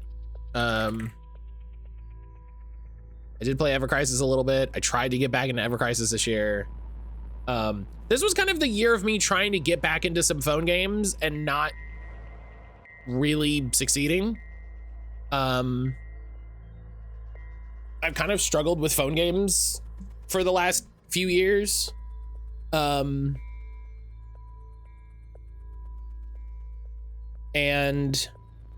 I don't really know why. I don't know what it is that sort of has been keeping me from doing it. I don't know what it is that's like, you know, I think part of it is definitely I'm trying to not be on my phone as much these days. Like I'm trying to actively just do less staring at my phone. And so I think that makes it difficult to play phone games. Something there aren't good mobile games. I think the expectations for mobile games are different. I think what's happening is mobile games are starting to move into a space like Ever Crisis has a lot going on. There's a lot of systems and things in Ever Crisis. And I think it's almost a full video game, right? It's a video game that like I could pull out a controller and like put on my TV and play. It's not a phone game. The same thing with Wizardry Daphne. I also think the menus in Daphne are really bad. I also think the menus in Daphne are really bad. Let me remember what I'ma Let You Cook is. Oh yeah, I'ma Let You Cook. Yeah, I'ma Let You Cook was good. So I kind of miss, I actually played Blotcher Exclusive on my phone. It was really good. Yeah, I think that works great for mobile. I think that's exactly the sort of mobile experience. Like, it fits well on mobile.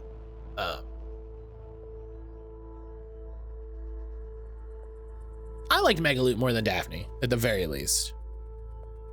You know what? Megaloot gets a big bump because Megaloot goes above the board games.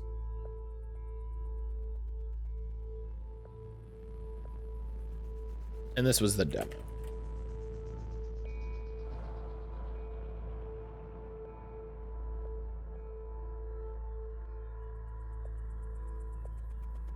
And then more paleo.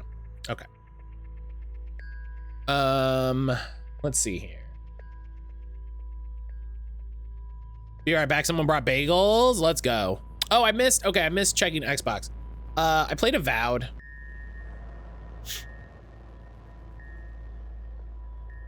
Avowed was really good.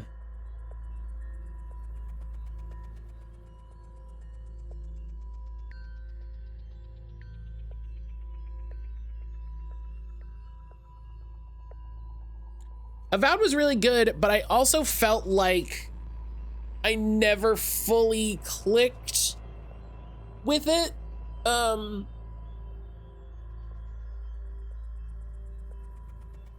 It felt like it was something I was always having to try to play a little harder than I should be.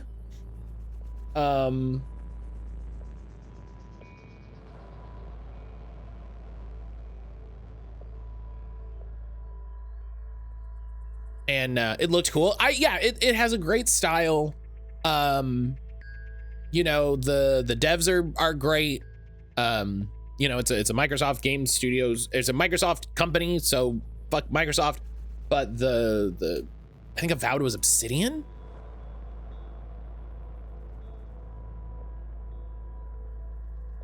Yeah, Avowed is Obsidian, and like Obsidian makes good games. This game was like, it was good. It had great characters. Like, if you're looking for something, you know, it's the closest thing to a new Dragon Age that, well, I mean, we did get a new Dragon Age, but you know what I mean? You know, it has that vibe. I just think I was having to try more than than felt fun. But, you know, I think if I can, you know, get it secondhand or something on Xbox, or, you know, maybe at some point buy like a gray market Steam key, I'll go back to it. Because it's Obsidian. Obsidian rules. What's Eternal Strands? Eternal Strands is great. Eternal Strands is, I think, a bunch of old BioWare devs.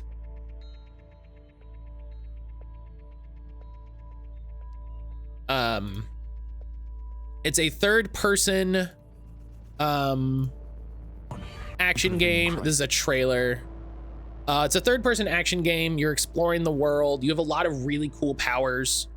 And you climb on these big bosses, and you're like doing damage to parts of their armor, and like you can make them drop their weapon and fall down and do different attacks. It's really cool. It's really, really cool. It has a neat crafting system.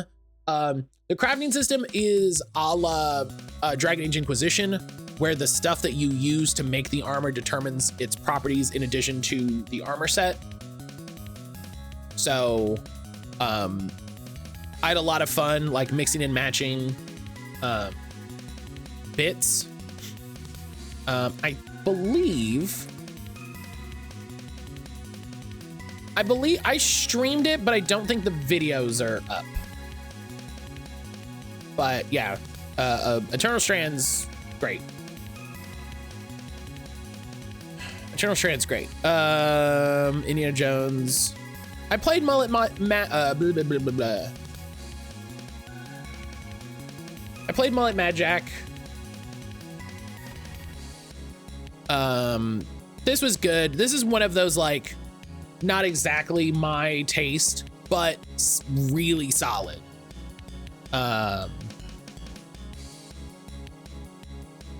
Like, it wasn't exactly my taste, but it, you know, I can see that it's well made. I can you know, say that it, you know, it was made with quality. The presentation is banging. Like the art design, the UI, all of the music and stuff, top notch. They nail the vibe 100%. So.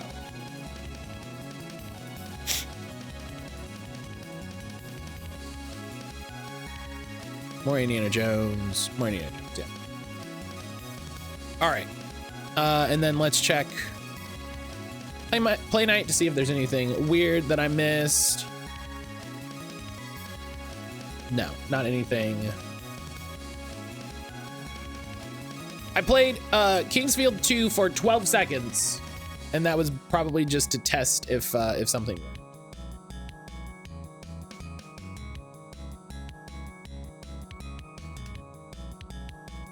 So we're into April. April was Harold Halibut.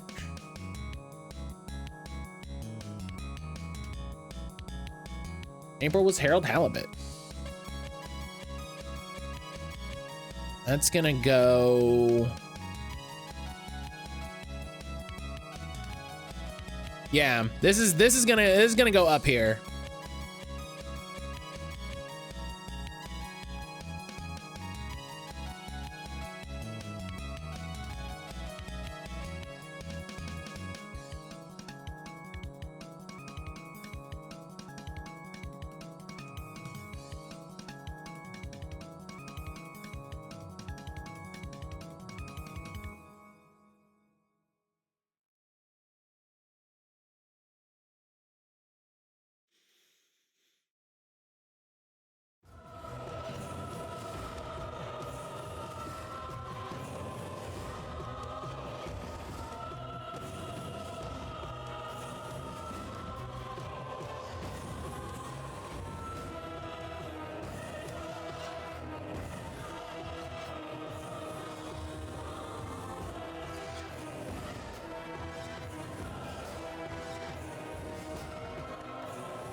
Yeah.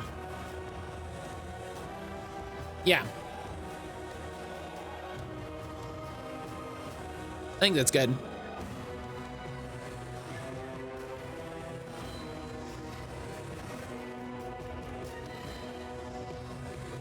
I think putting it above Warframe is the big thing for me. It's definitely better than 13. And you know, it's definitely better than Blatcher. It's definitely better than 13. I think putting it above Warframe is the trick. But I think the amount of effort and like artistry that went into Harold Halibut, like just as a production, like there's no game like this game, you know? There's no game like this game. And I loved every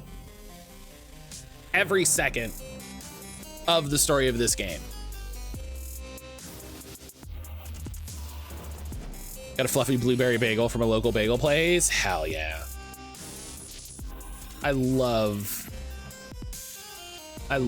doing, I love a good blueberry bagel.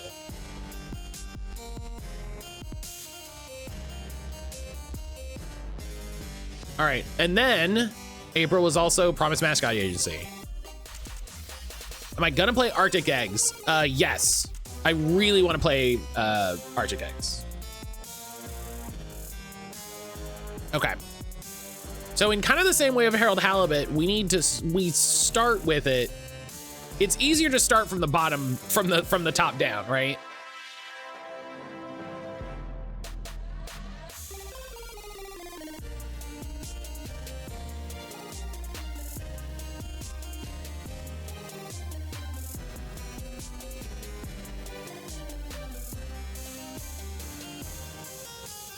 I think the thing that puts it under mouthwashing for me is, and I think this is part of the nature of it being open world. I think the middle went a little longer than it needed to. Now, was that me running around needing to have every collectible? Partially. Does the game actively reward you for getting every collectible and like really want you to get every collectible? Yes. You know?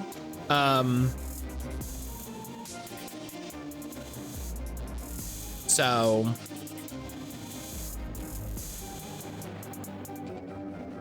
but I do think the middle. That's your fault, mattcaulder. What was the all collectibles rewards? So every collectible you pick up gives you a like a bonus in money you earn or fans you gain from stuff, or like mascots make more money or mascots spend less energy. So like there's like a specific mechanical benefit, like numerical benefit for every one of the collectibles you do. And so I think the middle of the game drags when they're just like, yeah, you just got to make money and, you know, put money aside so that she doesn't get killed. Like, I think that was a really uninteresting part of the game overall. And I think that's my only my only critical part of that game is that part. You know, I love the card-based mascot things. I actually like love the collectible side quests. Like driving around in the car is a main part of the game. It's a main like draw of the game. It was really fun. It felt great. You know, and they did add fast travel points. Do you prefer collecting things with the mystery of it doing something or not as a concrete, here's what it is? I don't care whether or not, like if a collectible doesn't do something, that's not like, that doesn't bother me. But if it does do something, I want to know, right? If it's like, oh, you collected all of these things and so you get a bonus, just tell me what that, tell me so I can decide if I care. You know what I mean? Tell me so I can decide if I care. Right, we played Electrifying Incident.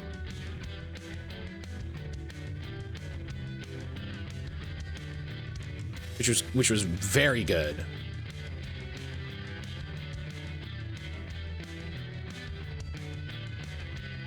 This was the demo, so it's gonna go over the demo.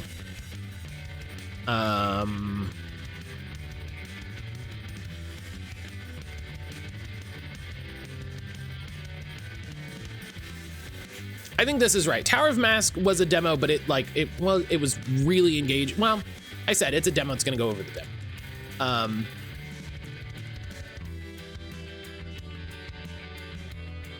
Yeah.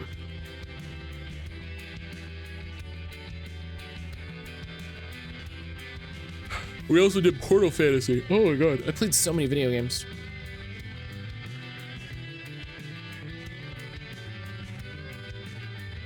You played Portal Fantasy. I wanted to like Portal Fantasy more than I feel like I did. Did it get any sort of updates or anything? It had an update in July that added some battle status stuff. It did cloud save. They sort of overhauled the player character, which is good.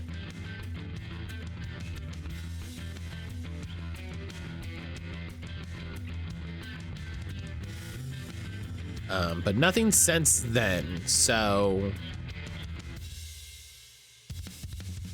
and it wasn't bad. It just, you know,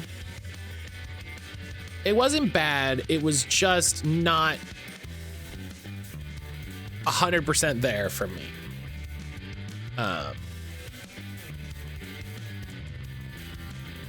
So I actually would have loved to come back and see that they had a bunch of updates.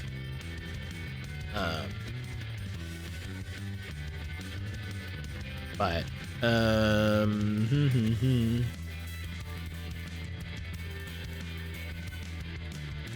yeah. I think like the things that I keep in mind is like Inquisition Martyr does all of the things it sets out to do. I don't know if it, you know, I don't feel like Portal Fantasy does that.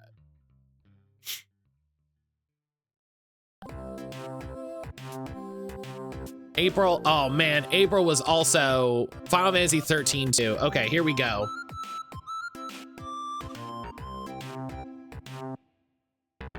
Okay, it's saving my list. I gotta be patient.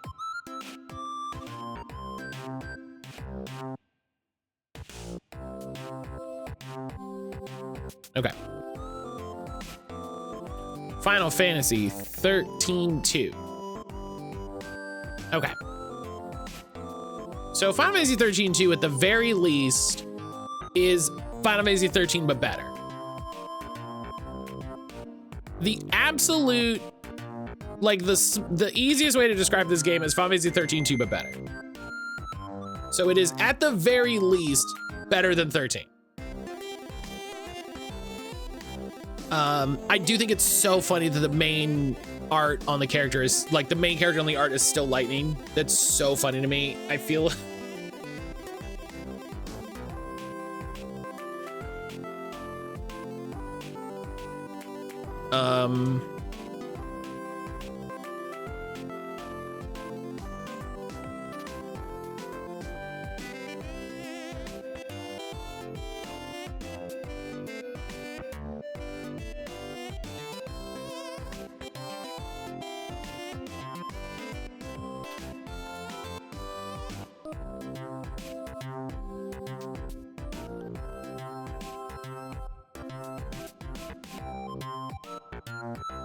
I'm gonna say it's better than Warframe.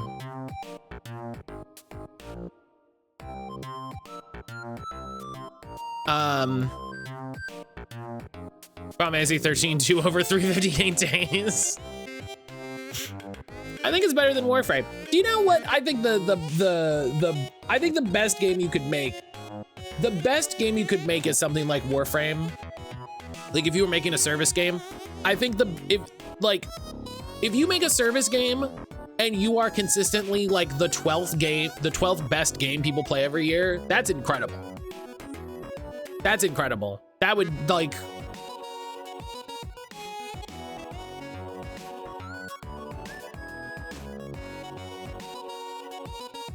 okay, so that's April. Okay, that's April. Let's check April directly in Steam. Helldivers 2.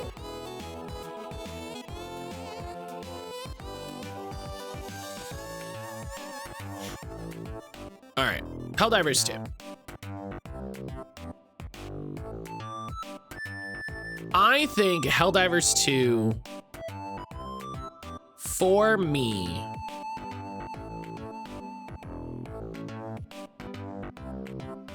is basically the same thing as Palia.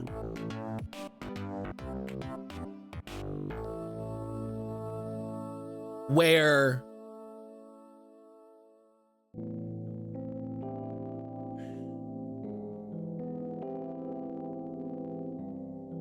yeah.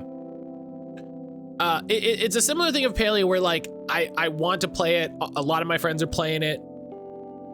But I think the way that I want to play that game is not the way the game wants me to play it. Like Helldivers 2, like their progression and difficulty stuff and their monetization is not the way that I want to engage with the framework of this game.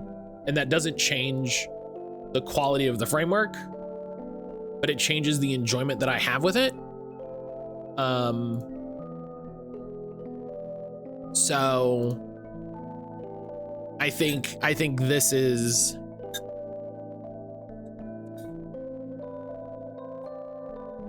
I think this is it. Nubby's Number Factory.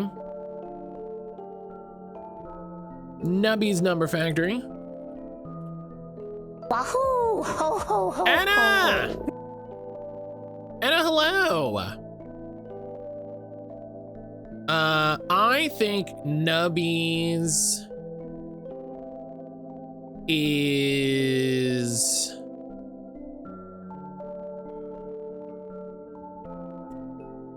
Good, not great. Matt hates Palia confirmed.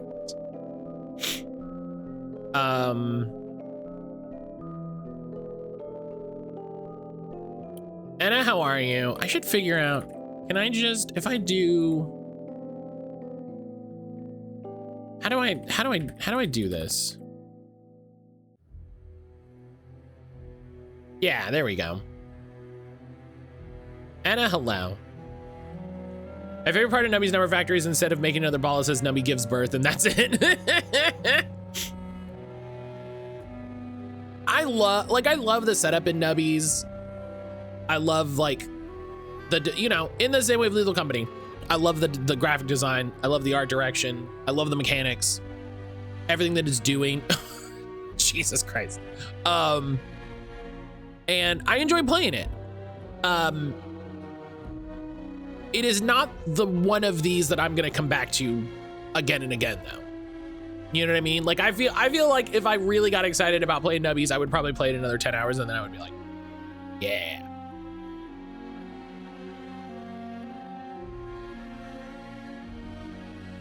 Brian, thank you for the huge poop butt.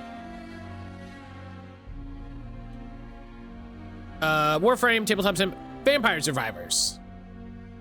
I spent some time this year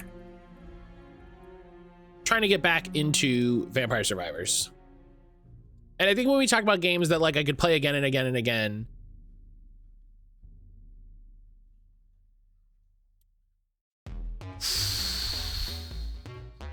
this is where this gets interesting. This is where this gets interesting. I'm gonna park it here. I feel like I enjoy Vampire Survivors more than Balatro.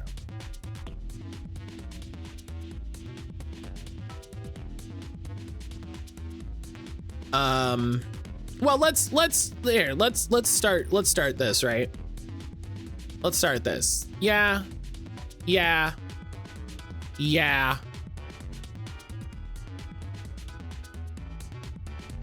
I don't know. I don't know about this one.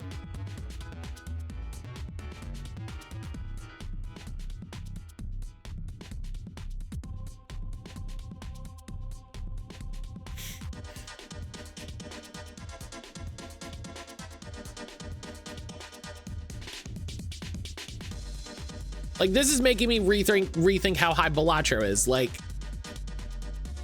do I think Balatro is better than For the King?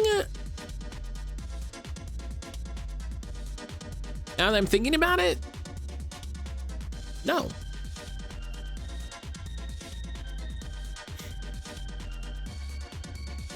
You know, four-player multiplayer gaming kind of like defined my year this year.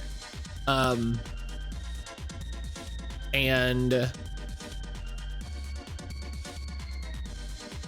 I think like just for that, For the King beats it. I'm not gonna include Spirit City. I booted that up literally just to like double check something for Aaron. That was it. So that doesn't count. That doesn't count.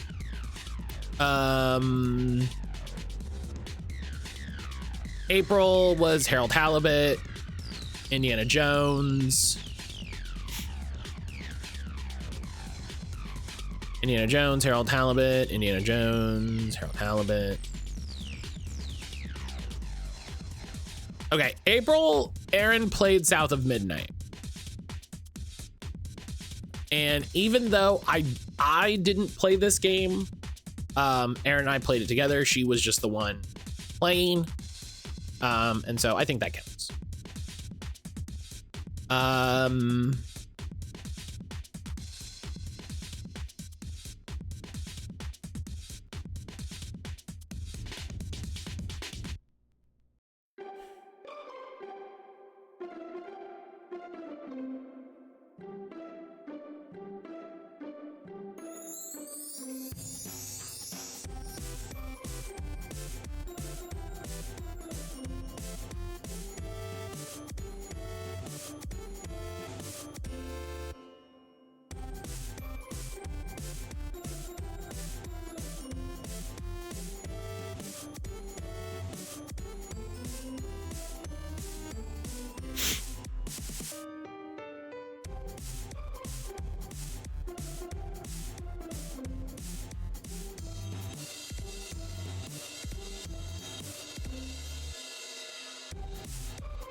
This is a fun one.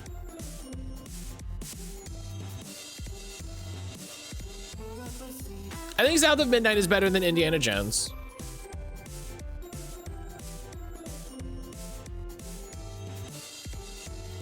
But then you start breaking into some of these games.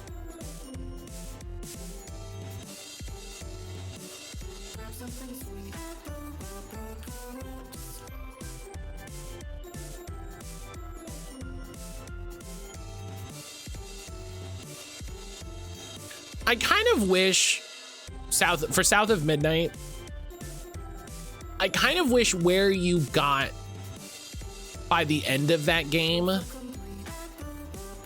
you got there sooner. Yeah, and this was the end of my Game Pass, because this is why there's a bunch of them all in a row, because we were playing it every night to get through it. We were playing it like 23rd, 24th, 26th, 27th, 28th, 30, a bunch of 30, so that's the end of my my Xbox. But I wish where you ended that game, they got you to in the middle of the game and you had more time at the end of the game. Like the story of the game was kind of Hazel finding and becoming acquainted and recognizing the like magical world that she exists adjacent to. And I wish that happened quicker and there was more time spent in that space. Just because I think that's where some of the best parts of the game. So let's check play night for April. This is, yep. I'm not counting stuff that I booted up for literally 12 seconds to test. All right. May. All right. May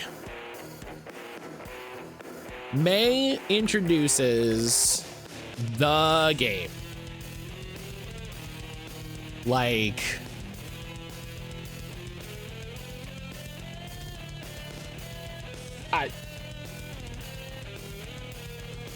like it was gonna happen, you know? Like, that's it. That, like, there's no question. There's no question. Give me a hell yeah! There's absolutely no question. What? Next year's only gonna have 3 games because of Persona 5. My game of the year, yeah. I think it is so easy to call. So easy to call. Like just a standout in every regard. A standout in absolutely every regard.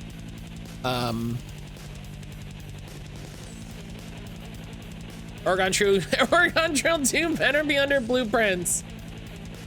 It feels like demarcation for a genre. Right, it feels like puzzle games had, and like specifically like Myst style puzzle games, right? Like puzzle games that have a meta narrative, have an overarching thing. Like this is a new point, you know? This is a new high. This is like, oh, fuck. This is what we can do?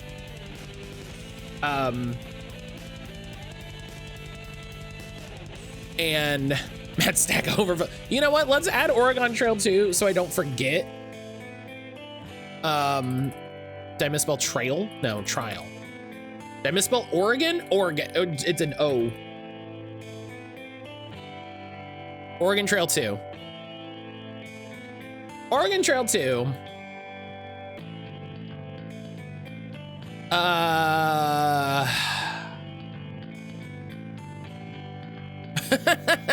This is funny.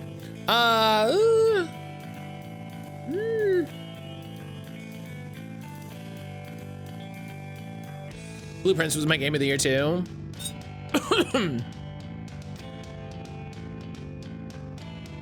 I think even for people that it's not their game of the year, it is a standout. It is a standout. Jenna Stuber said specifically that like something about Blueprints disqualified,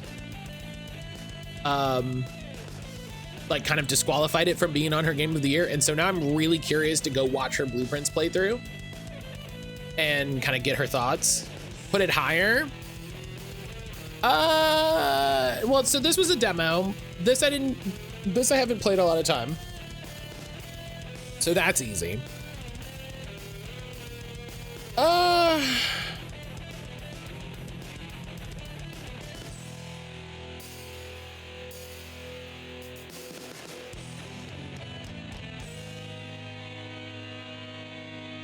Yeah. I like you listen to me even though this is your list. Yeah. I mean, that seems right. That seems right.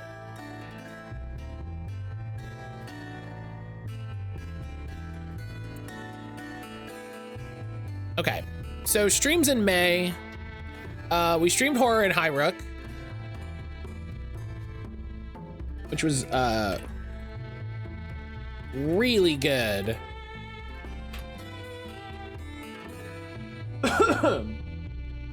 One more thing about Blueprints, I didn't have to finish all the endings to know it was the best. And I think that's kind of the interesting thing about the game is you can, I think you could tap out at credits and probably still have an enjoyable experience. Don't forget Crusader Kings 3. Yes, that wouldn't be on Steam. That wouldn't be on Steam. So yeah, I do have to do that. Thank you for the follow. Thank you for the follows. We have anonymous follows. If you want to hang out and say hi, you're more than welcome to. But if you're just chilling and lurking, appreciate you. It's definitely better than this. It's definitely better than this. It's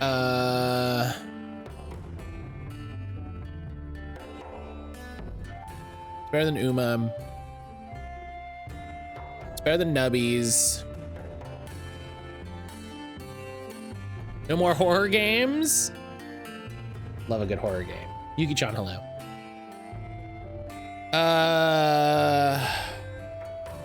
Where's Birdcage of Horror? We didn't play Birdcage of Horror this year. We didn't play Birdcage of Horror this year, but honestly, it would be so funny to just take a week and redo Birdcage of Horror. It would be so funny. Just take a week and redo Birdcage of Horror. Just like, no, we're starting from the top. We're starting from the top and we're doing it. That'd be so funny. Cause it's 360 minutes and that's 10 hours?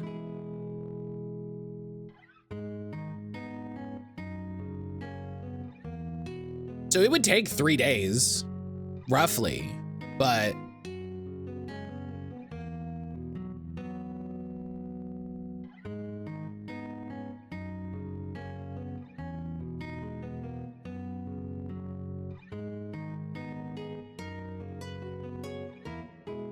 it scared you easily? That's fair. That's fair. A creator on YouTube I follow did a video recently about like how to like if you want to play more horror games, how to sort of address that and sort of how to go through that, which I think is a cool idea. Also, Matt, why do you hate Palia? It's not that I hate Palia. I actually really like Palia. It's that I never feel like the game is clicking for me. in a way that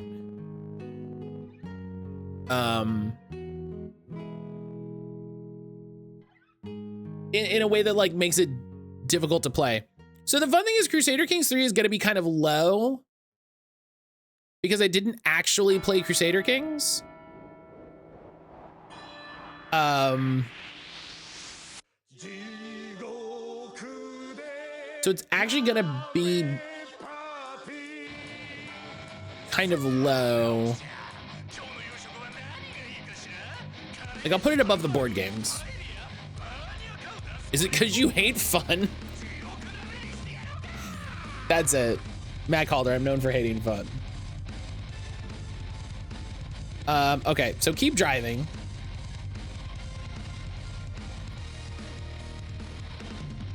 Obviously, Matt hates fun. Look how hot Final Fantasy IX is. This was the demo. I didn't play the full version of the game.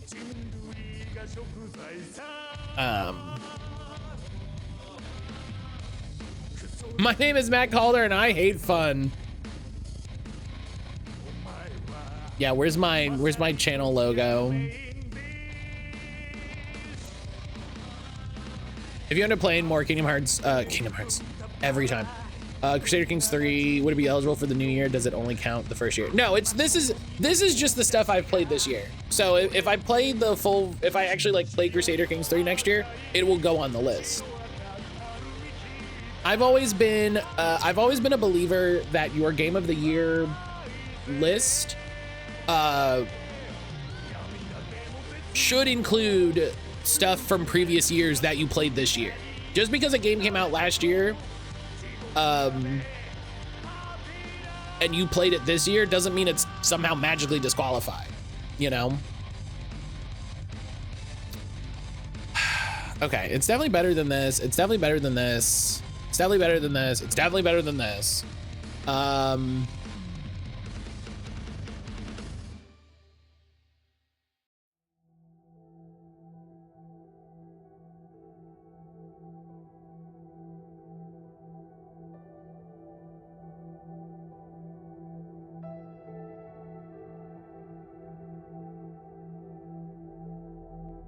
One day, Matt will give me the lead moderator tag so I can rightfully deserve, and then it's over for all you hosts. I looked, Brian. I don't have the option yet.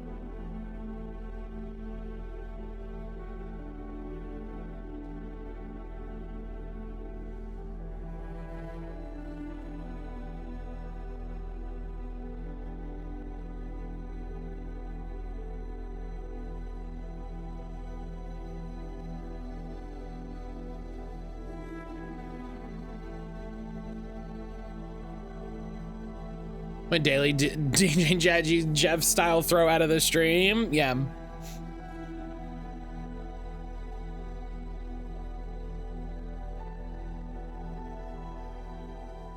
Isaac really wants the Banhammer badge. Yeah.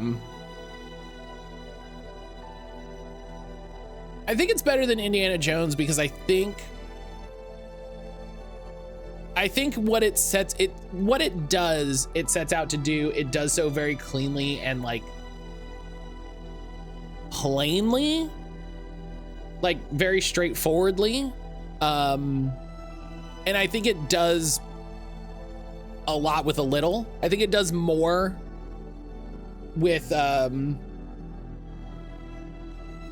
sort of limited art style and limited mechanics and stuff than Indiana Jones does with an entire fucking game.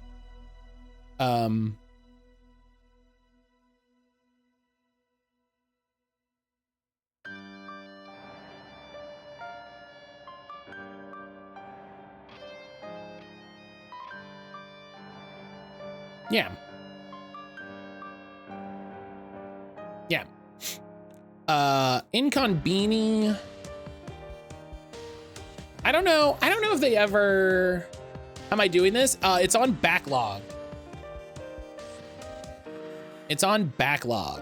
If you look at the pinned comment, should be the link. Let me double check because I actually hit it for me, and so I can't confirm if it's still there. Yeah, it's still there. Okay. They have a tier system. They don't have a tier. You can do a ranked style list. And I'm doing a ranked just so that I can organize them in that way. Because I think if it's unranked, it's literally just, you just put them on there, you know? Inconveni, I wanted to like, and then it came out that like, some of the devs are weird, if I remember correctly. And people were upset about the way that some of the Japanese was written. It was kind of just put together in a way that people were like, this isn't Japanese. This is like if you wanted it to look Japanese. And so maybe that was an early asset thing. I don't know.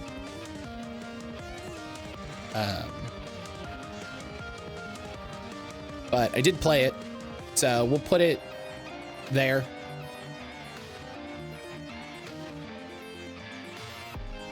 We'll put it there. It's on the list. Unbeatable.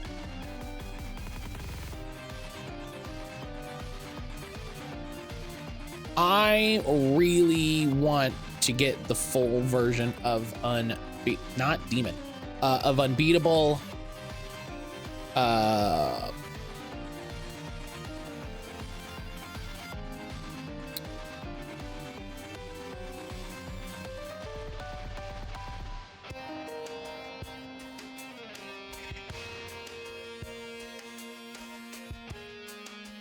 Unbeatable might rank higher when I play the full game. Like a lot of the demos I feel like are gonna rank lower unless they like really hit. And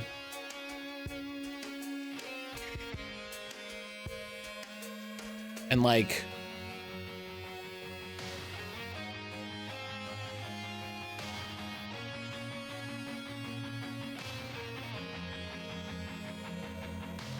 yeah.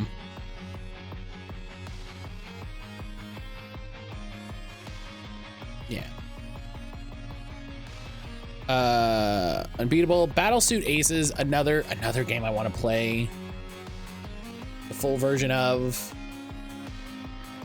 How did I not already play the full version of this? How did they not just send me a key? Card-based mech battle, like visual novel from the Battle Chef Brigade people. I need to play Battle Chef Brigade before I play this. Honestly, I need to do them that respect. I need to say, like, listen, I've had Battle Chef Brigade for how long? I can't play the new one. I can't play the new one until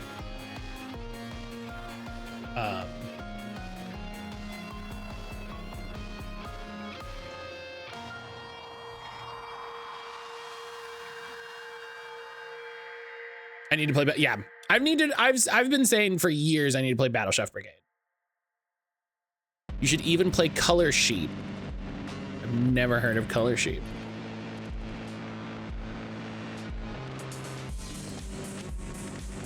Trinket Studios always has bangers.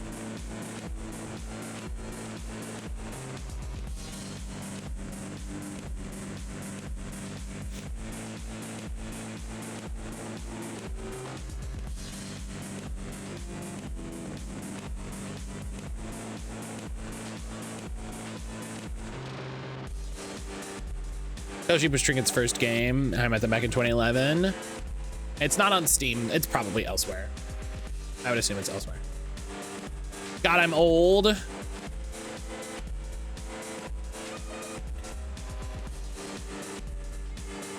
Oh, it's a mobile game. Oh, interesting. All right, Tiny Bookshop. Tiny Bookshop I really like.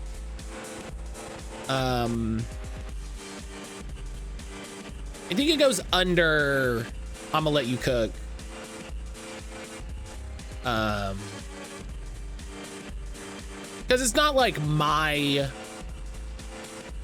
like, it's not my first choice of genre and mechanics and stuff, but what they did, I really enjoyed. I really appreciated like what they made, in kind of the same way as Mullet Magic, where it's like, this isn't exactly like my vibes, but you made something fantastic. So the same way, Tiny Bookshop was really good.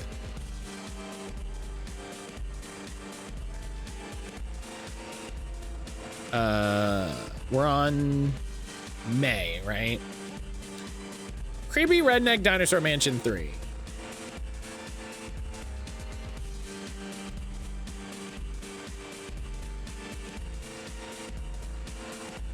Creepy Redneck Dinosaur Mansion.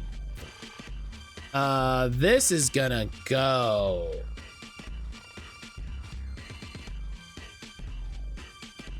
Has to go above this little block of demos. Okay, I did hear that correct.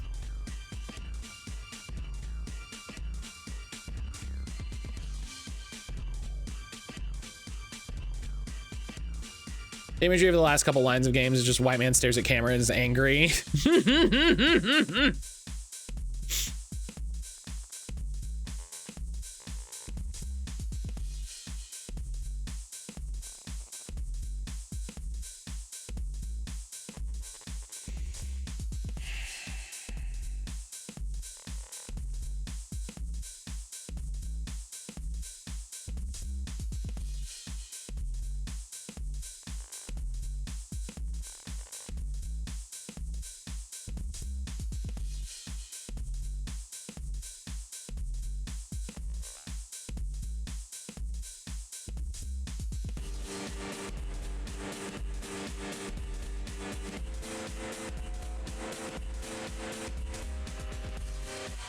Yeah.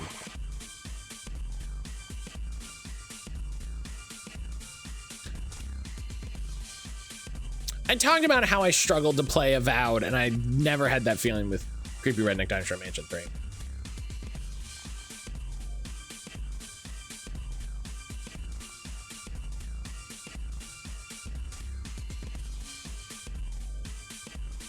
This is a co-working. Okay, this was a demo day. Death of the Reprobate is a game that I feel like I would like more if I spent more time with it. I really enjoyed the art, the art design. I really enjoyed what it was doing. I feel like it was one of those games that I didn't fully get what I was doing until the end of the demo.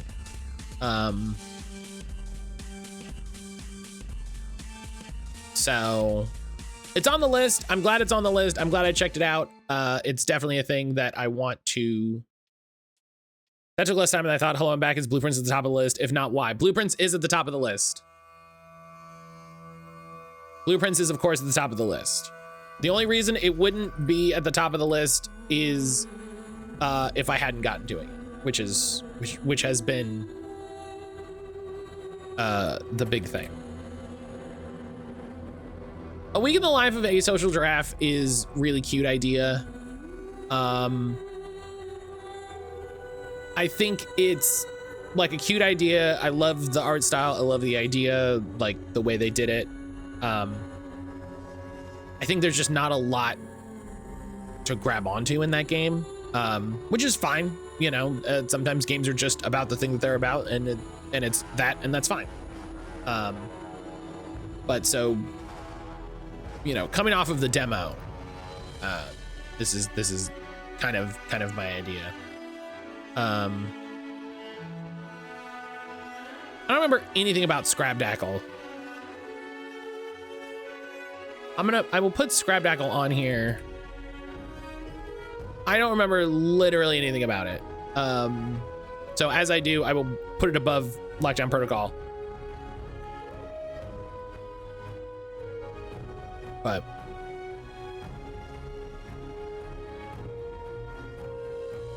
because I made Matt put Oregon Trail 2.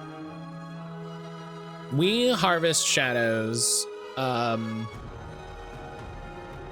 is a game I'm really excited to play the full version of. I think even what they showed in the demo is a fantastic, like, look at it. I think the systems are really good.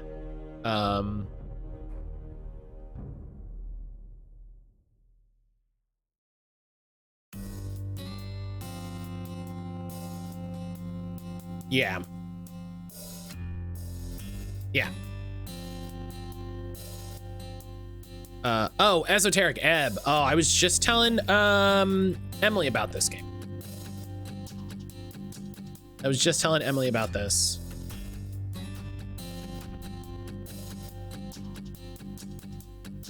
Esoteric Ebb is Disco Elysium, but through the lens of like literally D&D. You know, you make skill checks and shit. Almost exactly 5th edition. So it's gonna grab folks. And I think it was a really good implementation. It was really fun, bobbing around, doing spells, messing with stuff. I'm gonna put it here.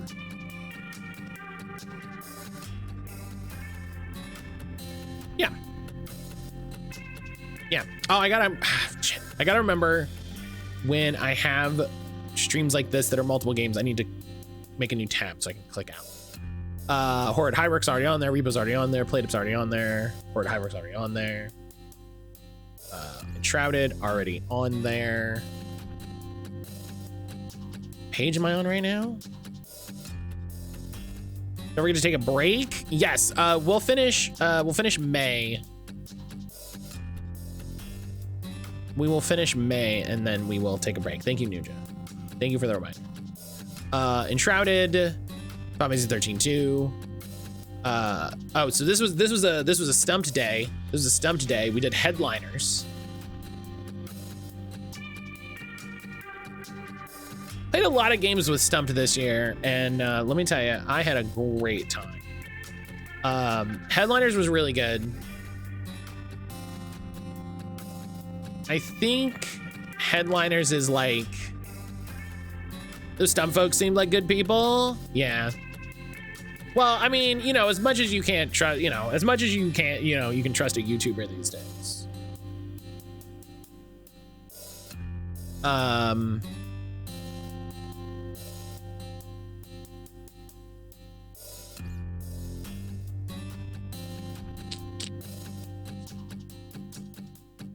think I like it more than Repo.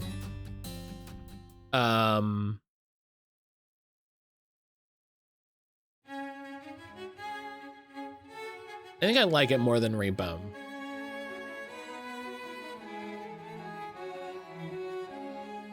Need to bug that Enna person for the next Blueprints race. Boopins.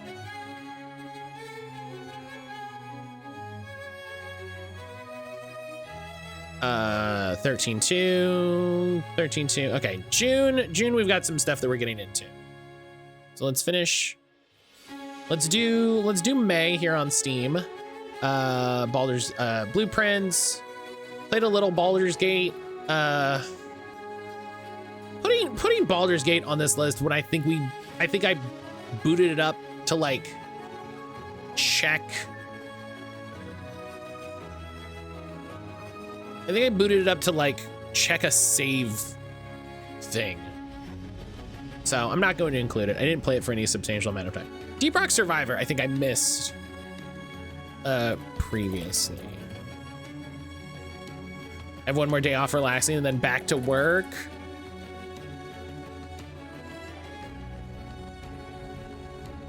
Oh, it's Deep Rock Galactic : Survivor. Pardon.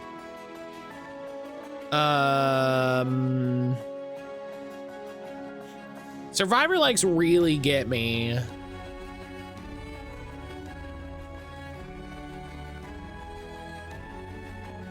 Survivor likes really get me.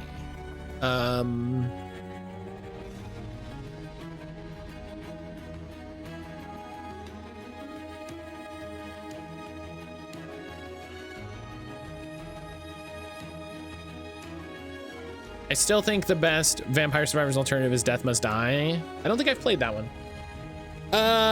Do I like it more than Eternal Strand? No.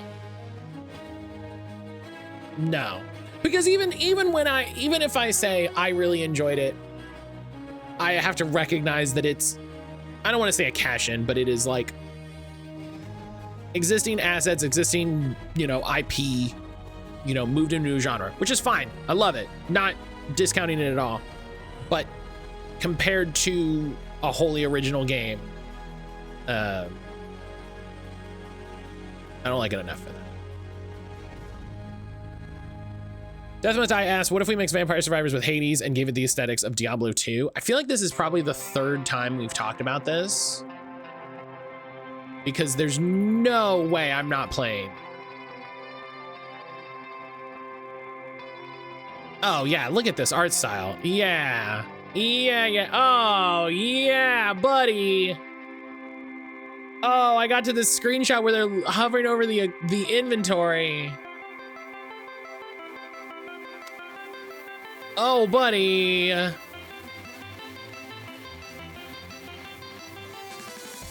Is this a game that maybe I secretly have from...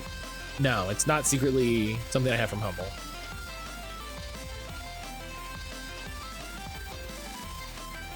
Hell yeah. Yeah, put that on the list. And spoilers, it's already on the list. It's already on my wish list. Okay, Rogue Trader.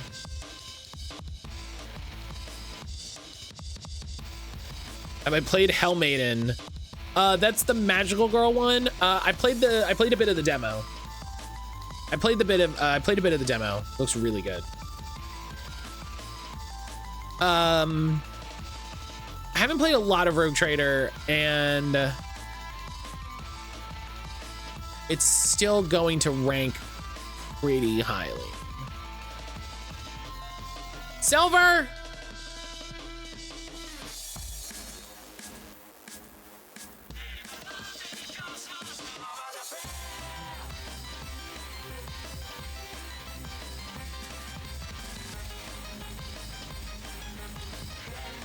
I'm gonna mark it like incomplete. Or not incomplete, unfinished. Unfinished is the way that I want to describe what happens. What happened? Warhammer Sicko revealed. I mean, there's 3 Warhammer games on the list. Like, not beating the allegations. Not beating the allegations. Silver, thank you. He's coming. He's coming.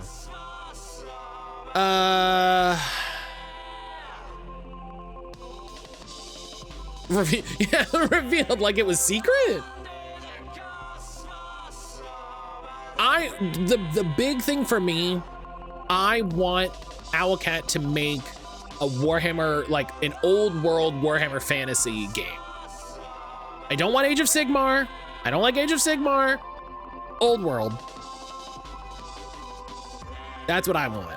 I'm glad the next one they're doing is Dark Heresy. That's great.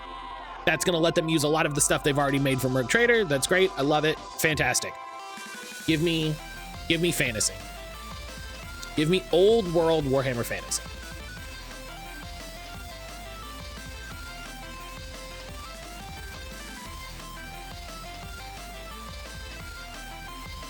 I think this is correct because I haven't beat it. That's where I'm gonna put that.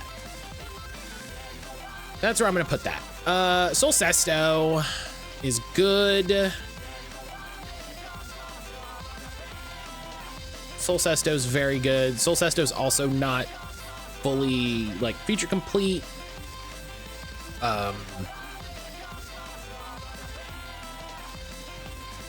But I really enjoyed it. I turned all the Twitch money and given it to Games Workshop. I actually don't have like any official Warhammer products.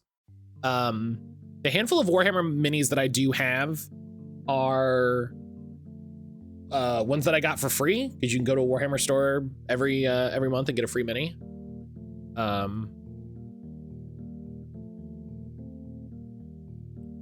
And I'm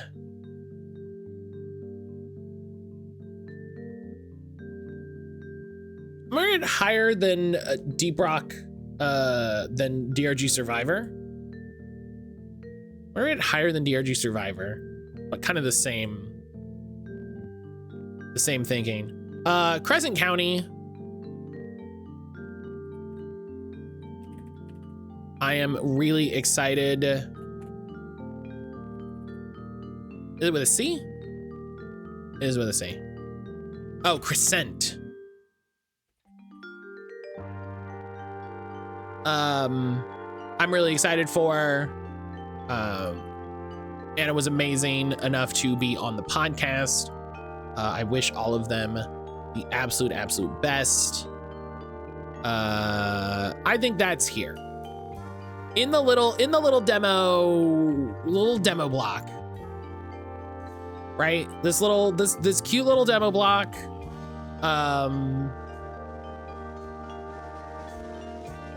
You know, I think that's right. I think that fits.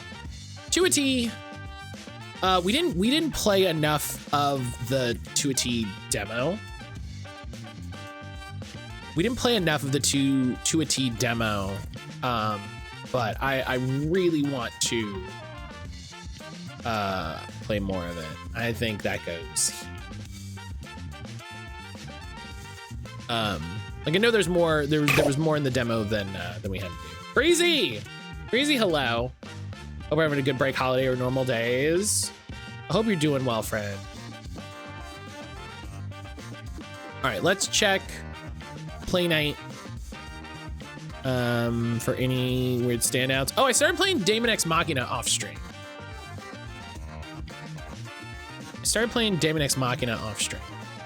I'm actually not doing well. I'm so sick. Oh, I'm sorry. I'm sorry, Breezy. I hope you feel better soon.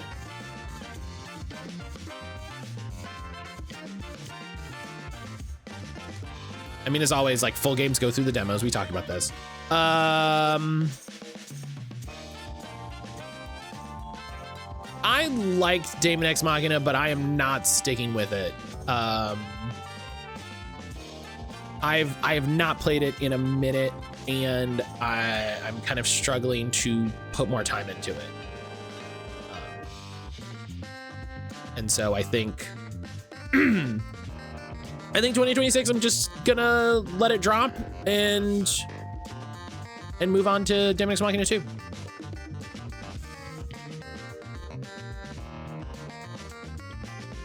Of course, it's during break time, so I don't even get to skip work. Yeah, that's really frustrating. But yeah, I'm gonna save and I'm gonna take my break. We're halfway through stream. We're halfway through the year. That feels appropriate. Yeah, the list of new games is just gonna get shorter because, you know, most of these are ones I've already played. So yeah, I'll see everybody back here in just a little bit. I'm gonna go refill my tea. I'm gonna grab a snack. I'm gonna check Erin, see how she's doing. Oh, hi, Grim. Yeah. Definitely good to have company on the Purple Apple. Feeling shitty. I'm glad. I hope you feel better. But I'm glad you can hang out with us and ease your woes a little bit. But if you haven't recently, take this opportunity to get up, move around a little bit, you know, get a snack, get some water, get some tea or something, get a nice fun drink. Get outside, get some fresh air, get some sun on your face, touch some grass, all that good stuff. I'll see everybody back here in just a minute.